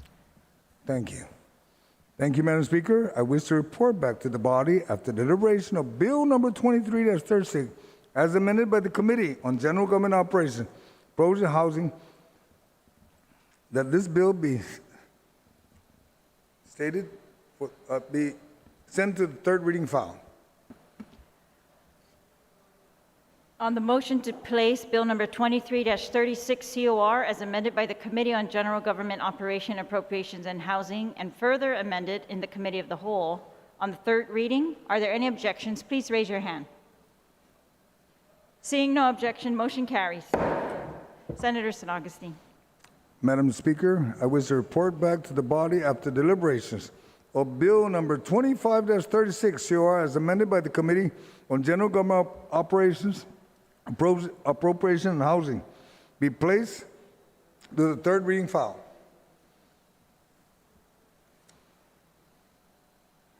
On the motion to adopt the recommendation of the Committee of the Whole to place Bill number 25-36 COR as amended by the Committee on General Government Operation, Appropriations and Housing on the third reading file, is there any objection? Please raise your hand. Seeing no objection, motion carries. Senator San Augustine. Thank you, Madam Speaker. I wish to report back to the body after deliberation of Bill 40-36 COR as amended in the Committee of the Whole, be placed in the third reading file. On the motion to accept the recommendation of the Committee of the Whole to place Bill number 40-36 COR as amended in the Committee of the Whole on the third reading file, are there any objections? Please raise your hand. Seeing no objection, motion carries. Senator San Augustine. Thank you, Madam Speaker. I wish to report back to the body after deliberation of Bill 57-36 COR as amended by the Committee on General Government Operation and Appropriation, that the recommendation of the Committee of the Whole is to place the bill to the third reading file. On the motion to adopt the recommendation of the Committee of the Whole to place Bill number 57-36 COR as amended by the Committee on General Government Operation, Appropriations and Housing on the third reading file, is there any objection? Please raise your hand.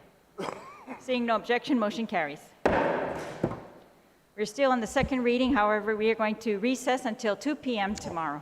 We'll see you tomorrow.